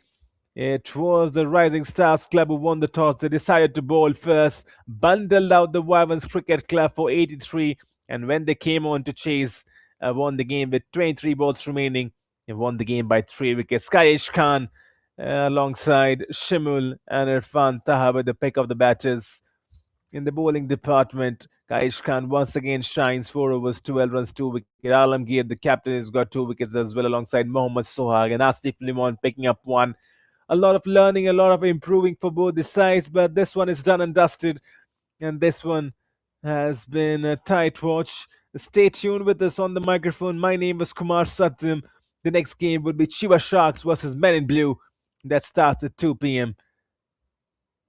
Also, if you are tuning into the live stream from across the world, make sure you do the Japan Cricket Association on each and every social handles. On Twitter, you can find them as www.twitter.com/cricketjapan. If you're on Facebook, go on and type on your browser www.facebook.com/cricketjapan. If you're on Instagram, which I'm sure all of you are, go on www.instagram.com/japancricket. On YouTube, you can find them on www.youtube.com/japancricket. It's been an absolute pleasure reporting and commentating live from the Sana International Cricket Ground. And the morning fixture belongs to Rising Stars Club, who have won their first game of the tournament and essentially have picked up all 4 points, leaping from 6th to 4th in the points table. For Wyverns Cricket Club, they still remain at the 3rd in the points table. A lot of learning for them. Thank you. Stay tuned for the next one.